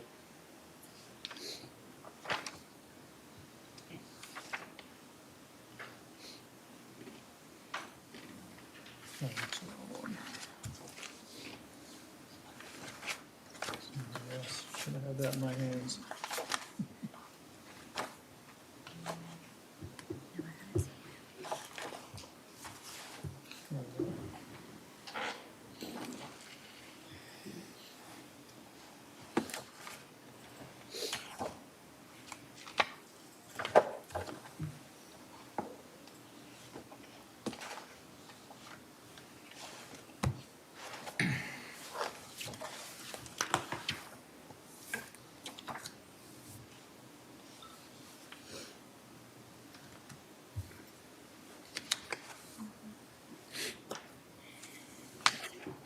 Yes, sorry. So the actual quote came in as $195,756. Sorry. Okay, so we Another can one you adjust don't that. have. Say it again, John, 195. Sorry, 195,756. Okay, And yes, that is for year one implementation. Sorry, that's the year one licensing cost. The implementation cost, they quoted at $15,000, but they are talking about possibly not charging that if we go forward with this. The one note I would have about the Office 365 is this is not on state contract, so we are going to have to issue an RFP. So that's why we had it originally as 205,000 or 215, whichever we had. Because this is not guaranteed. We're still gonna have to bid this out. This is one vendor giving us the best price we've saw. all right? So we can't guarantee that number exactly. Okay. and then there was a handful there of capital outlay items. We've gone through these again, and I know there were some that we put a placeholder in. Y'all talked through them, and so I think we got the impression that you were good with those items. I think that's the impression I took. Yes, okay, just wanted to make sure. And then, also in capital outlay, something's been added just recently, and I'll let John speak on it, but it's, equipment for this courtroom, sound equipment, to upgrade that. And so that we have just placed in Department 7920, so they're, Brazos Media, court Primary equipment. sound, right? So that we can. Yes, actually, if Tim doesn't mind, I'll have him speak to that because Yeah. he's our sound expert since he's here. What it would do is add 2 wired microphones to the presenter. It would give Ken a wired mic, and then we do a boundary mic in the ceiling. So like when we're doing proclamations, we can actually pick up that audio better than having to rely on the presenter. Okay. So if someone, like, during budget, and somebody's in here and they're sitting in the middle, we could pick up their, if they had a comment, they wouldn't necessarily have to come up here to the deal just for a quick comment. Exactly. Yeah. And it would help with us leveling our audio too, when you start talking about people who are online versus people who are in the courtroom. When people, get into the meeting, sometimes you have that disparity of audio in it that you have to, Tim actually does a lot of magic very quickly back there to make that work. Yeah, I realize that. So Okay. I think that cleans up all of that. It's been a while since we talked about it, and again, just didn't have consensus on a Yeah. lot of things, so. Okay. Okay, thank you, John. Thank you. Thank you, John. Thank you, sir. And so then really all we have left is just the personal items Okay. that we wanted to come back to, so. All right, got a couple of personnel items, they're about individuals, so I'll be going into, executive session under 551.074 of the government code. I'd like to leave, Dustin, Anna, and Francis in, discussion, and Mercedes need to take minutes, when we're doing that, so, let's do that at this time.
Francis, before we leave today, put that spreadsheet back up on where we are with the budget and what's left in the unassigned fund balance, that percentage. Yes, I plan on Just coming back there Let and- that be the closing. Yes, yes, We have yes. in our mind when we go home. All right, let's call court back into session. So we have a couple more personnel items to come to, and then we'll come back to the summary and review where we're at. So we'll pull back up the spreadsheet. And Anna, if you want to, I'll let you talk through those two. Yes.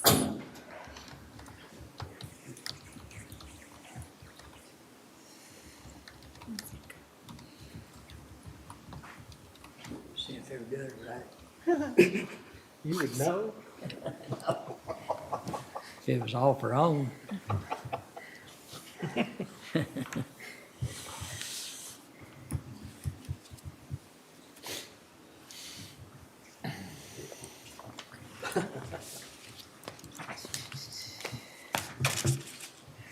So bringing us back a little bit to our pay grade assessments for our leadership group, one of the reviews here recently with the courts confirming that they wanted to update the job description minimum requirements for our county administrator position. That did result in a new pay grade. So initially, HR had assessed an A34 pay grade from an A33. With that change in the requirements now, which we believe is warranted given the functions of the position, the pay grade now is an A35. So given the pay grade, the new pay grade, and market information discussed, the recommended salary now we have for the county administrator position is $177,819.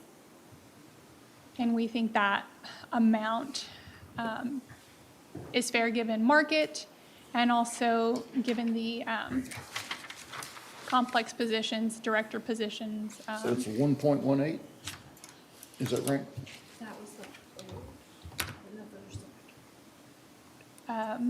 That's that rate has not been updated. Okay. Yeah, no. So that comp ratio isn't reflective of the new A35 pay grade. So given, again, market comparison, and then, of course, that budget related to the budgets of the positions that this role is charged with overseeing and guiding, that's the recommended salary for that position. In addition to that position, given it serves the entire court but reports directly to the county judge, then we also review the county judge's budgeted salary, and that recommendation is to bring the salary to $156,305. And then all court members have the same comp ratio. That's correct. So that's the basis for that amount. All our court commissioners' comp ratios are 1.14. Applying that same ratio to the county judge position brings it to this dollar amount, $156,305. Sounds good. Consensus. Yes, Okay. good. So that should finish up all of our outstanding items, and I just wanted to make something clear. This is the way we usually operate, but any of the new positions or changes, that's based on the current values that Anna's presented. So whatever the COLA ends up being, which now it's at 3.51, that's added on top of any changes so that everyone stays in sync. Yes. So I just wanted to make sure that was clear.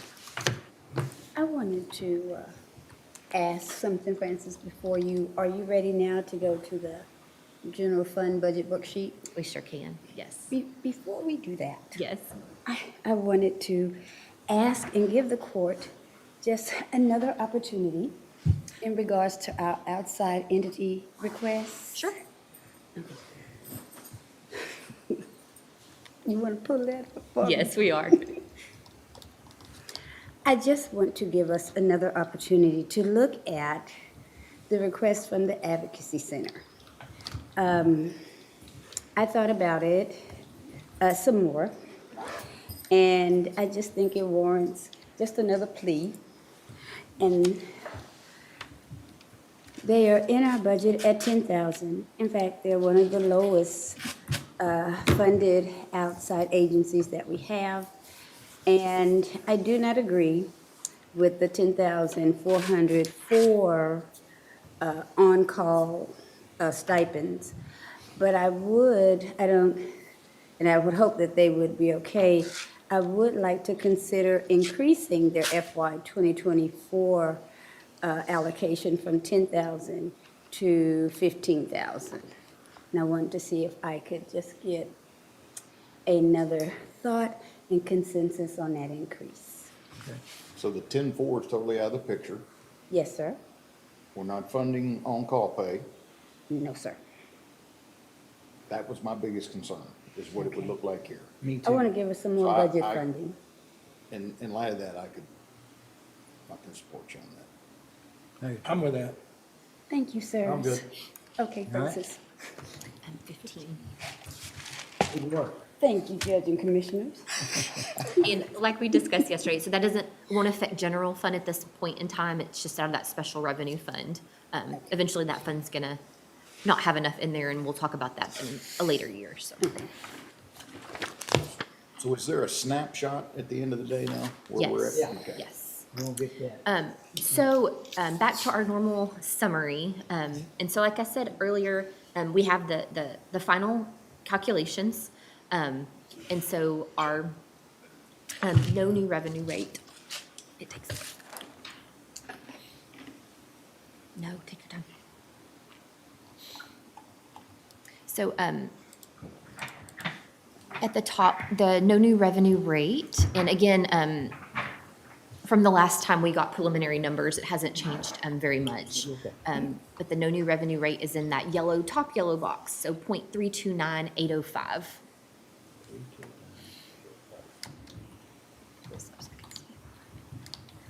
I'd just like to state for the record, that's a 12% decrease from the current rate. And Good figure to have in the go back pocket. to that, the very, very first tab. And kind of putting that to perspective, All that? up Yeah, here. I'm good with all that. This has all the updated numbers, so you'll see there in the left green column, it says 1,156,000. So that is the total increase in levy, and so, you know, 1,156,330. And so it is, I mean, that's a very, in the grand scheme of things, you know, that's very close to what we were actually levying this year. So not just the rate, but, you know, just keeping true to what the no new revenue rate should be. So that's what we have plugged in here. And so we have the revenue that would be generated there, that rate, of course, then there's a piece that goes to our permanent improvement, and then the debt service piece. And so those will be spread accordingly. We have the other estimated revenues in there of 52.8 million. The department expenditures, so that's a compilation of all these sheets we've been going through and updating and reviewing. And so then that's where we got to that ending fund balance there that was 40.9%. So then these layered items that we've been looking at, so just walking through those, you'll see the personnel request. And so we've gone through and, you know, Anna has presented all of those and got your feedback. And so the HR recommendations and the ones you agreed with benefits and taxes and any equipment that's needed, comes to that 1.6 million. Because we would add COLA onto those, along with some other changes that have been made, there's an additional amount there. And so these, for the proposed budget, of course, we're gonna take these and we spread it out throughout the budget book. So you'll actually see them laid out in each department. And then COLA, that 2.7 million, that's still that 3.51%. Haley entered in, someone was asking about 3% earlier, so that's that yellow shaded to the right, just for reference. Incentive pay, so we have that in there right now. I don't know if there was a consensus on what we wanted to do for placeholder. Okay, I'm sorry, okay. And then we talked about, you know, decreasing the funding for 6 jailers. So there's that number, that increases, of course, the fund balance. And then the estimate for the night shift differential. And keep in mind, that David was saying that 8, either 6 or 8, he said they could live with either. And if it would benefit the incentive, or not the incentive, but the, differential, they're willing to work with us up to 8. But that's got 6 built in. It does.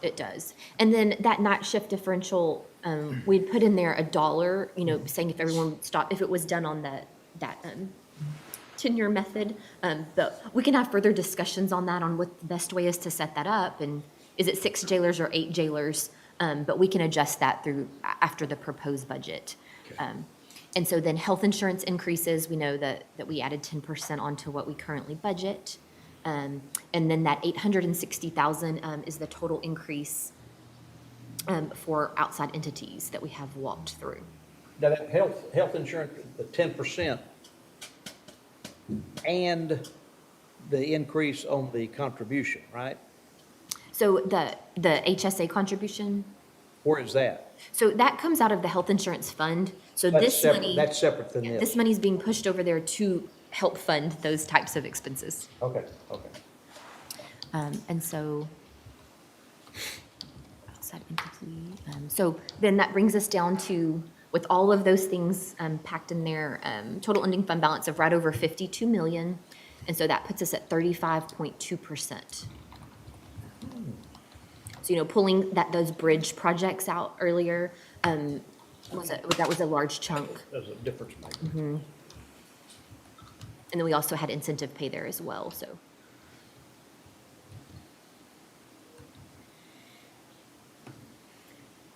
So, any thoughts, let me know. And so, of course, we we will file the proposed budget and you'll vote on the proposed tax rate on Tuesday. And so, you know, you can think on that before then. This And, will you be know, on the internet. We can pull this off. once we propose it, No, right now, when we go back. oh, to yeah, the yeah, office. we'll update it. Just give us some time to, it won't be today, but we'll get it on there. So by going to the no new revenue rate, it forgoes a couple of hearings and the mailing also too that we have to do, is that correct? So the one thing it does forgo for us is that hearing on the tax rate.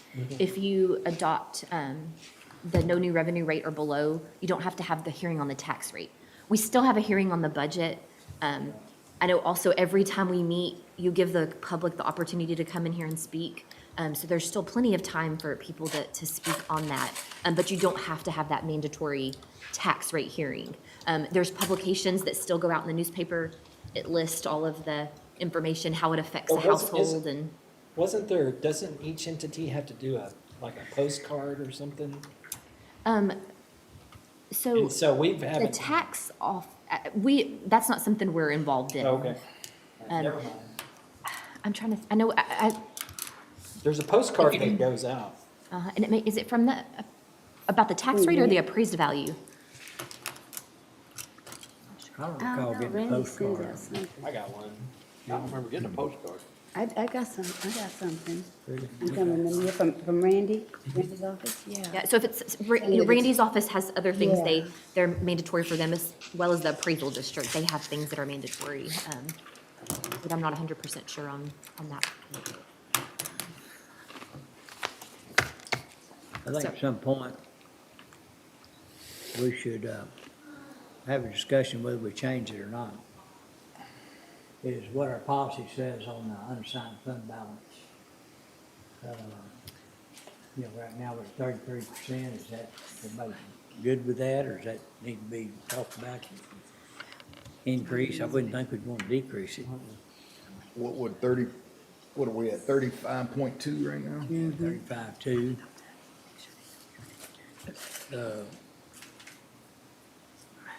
What would be the justification for changing it or moving it upward? Well, mine, since I've got a call lined up, when's the bond call? Monday.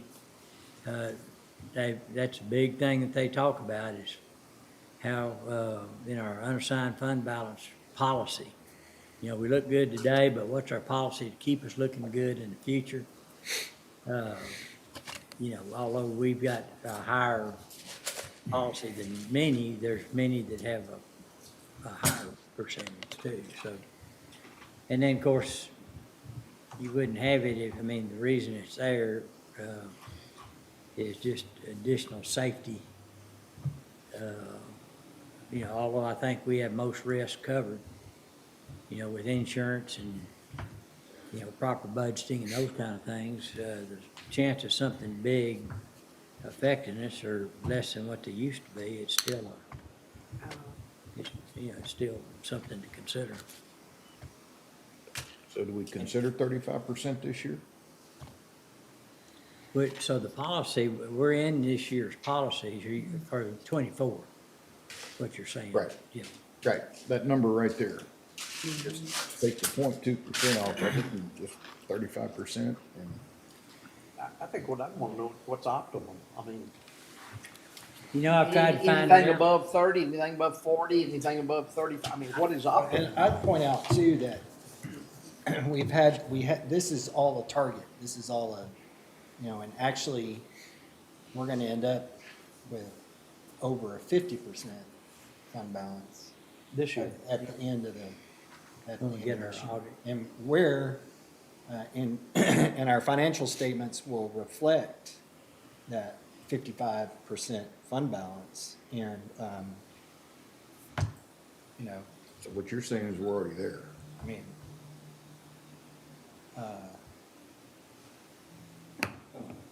Am I looking at it right, Will? We're kind of already there. yeah. With It's the just audit. not in the policy, but It's just not in the we get policy. there. Right. So, I mean,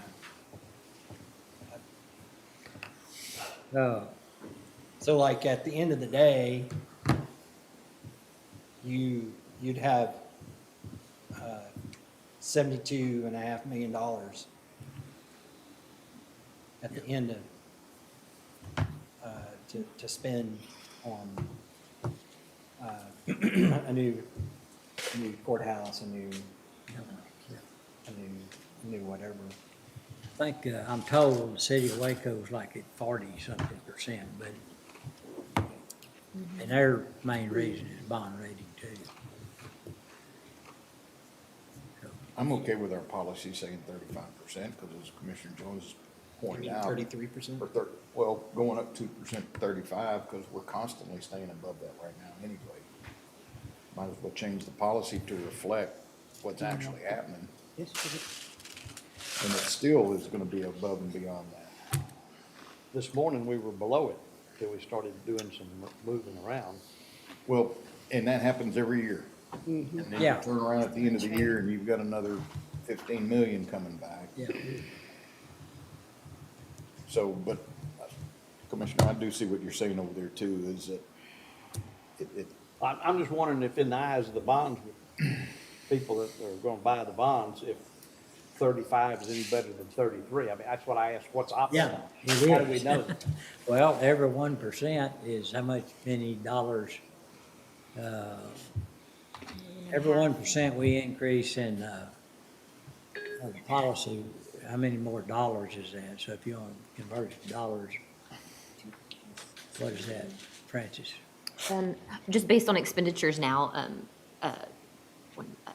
1.5 million roughly is 1% Or of, two more would be another, that means you have $3 more million to, is cushion, and so it's a, you know, rates, part of rate functions, you know, is risk, and so the risk is less, so we'll get the optimum rate. But So that's not an issue today, whether it was in that, but if it gets down tighter and we were at 35 rather than 33, or, you know, the risk in counties became higher across the board, we would still be above. But I couldn't tell you what the dollar value would be. That's what I was wondering, what the Yeah, dollar I- value would be on it. I just know it gives us $3 more million in the reserve. So, you know, that's, you know, a big discussion in today's market is having to do with, all the risk metrics that banks are doing and increasing the capital amount. All of them are asked to increase capital.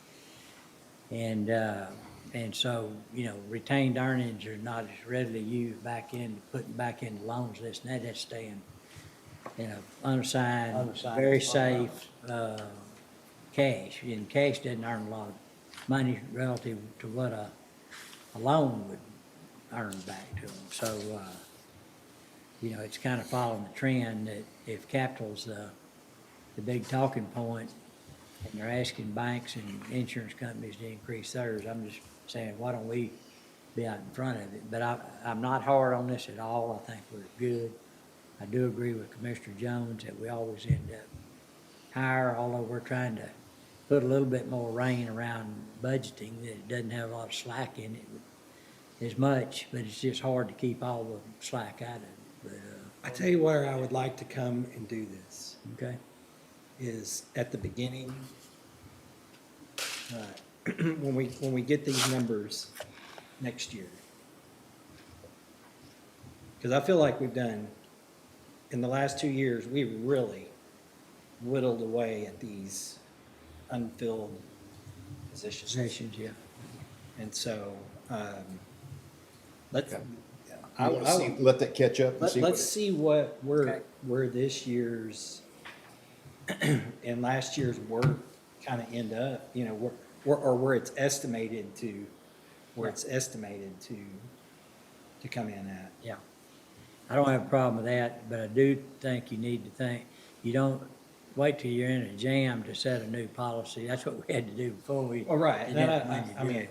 are we gonna get in a jam? Yeah, no, not this year, not next year. That's right. They could come take it from us, I guess. I get that. They're gonna take it from the schools. You know, Yeah, but they also give it to the school. They don't give us anything. I guess when you say take it in the form of restricting our right to tax or something, they could do it that way, but. and we're not anywhere near those limits, at the 80-cent limit and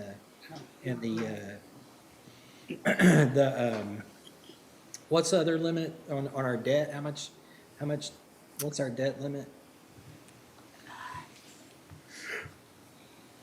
I mean, our bonding. I have to look, yeah, there's, We look at our debt limit and not having more debt than our INS rate will, without moving it, will be. Yeah, right, that's, There's- Without changing it. there is some very formal, But we have a low INS rate. right. So, and I agree with that. We need to keep that INS rate steady, or even move it up a little bit. So we have that capacity, you know, And that's where. if we want to do these big projects that we're, So I agree with your idea of let's look and see where we ended up this year and next year, and then bring into the conversation our financial advisor, Mark McCliney, to talk to us about what's the optimum, to Mr. Smith's point, what's the optimum unassigned fund balance ratio we ought to have. Sounds good. and just a couple more things. So on Tuesday, like I said, we'll file the proposed budget, you'll vote on the proposed rate, and then the elected official letters will go out with compensation for the next year. So, once those go out, it starts that clock for the grievance period, and then all of the postings and things like that. So, you can always make changes to other things during August, but once those go out, you have started that process. And so those numbers will include the COLA that's listed up there, the 3.51%. And so our task now before Tuesday and we file is to take that COLA, as well as the health insurance increases and all the other new personnel, and we'll spread those to the actual positions and departments. And so just want to make sure that there wasn't any other thought about changing that before Tuesday, just, so that we would know to prepare in order to prepare the document. And I know that's your prerogative. You can make decisions when you want to. We can but- say something today and change our mind by Monday, but I don't think. Okay, I just wanted to just touch base there, but again, those elected officials will go out as well on Tuesday, so, Okay, okay. that sounds good. Well, our work's not done, but we've done a lot of work, so Definitely. everybody's done a really, really good job, and Francis and you and your fine sous chef, Haley's done a great job, and all the folks in the department, thank you. It takes a lot, and it's to all the department heads and you all and your staff, I mean, it's, that's the only way it works well, so. no matter what the commissioners say, HR did a much better job than most people think. According to the county administrator and IT director. Well, we may have some other issues come up between now and then, but thanks everyone. And is there anything else to come before the court today? We're not meeting Monday? No, sir. Really? I'm sure gonna Unless miss you you. just. We're gonna miss y'all. We'll miss y'all, yeah. We're adjourned.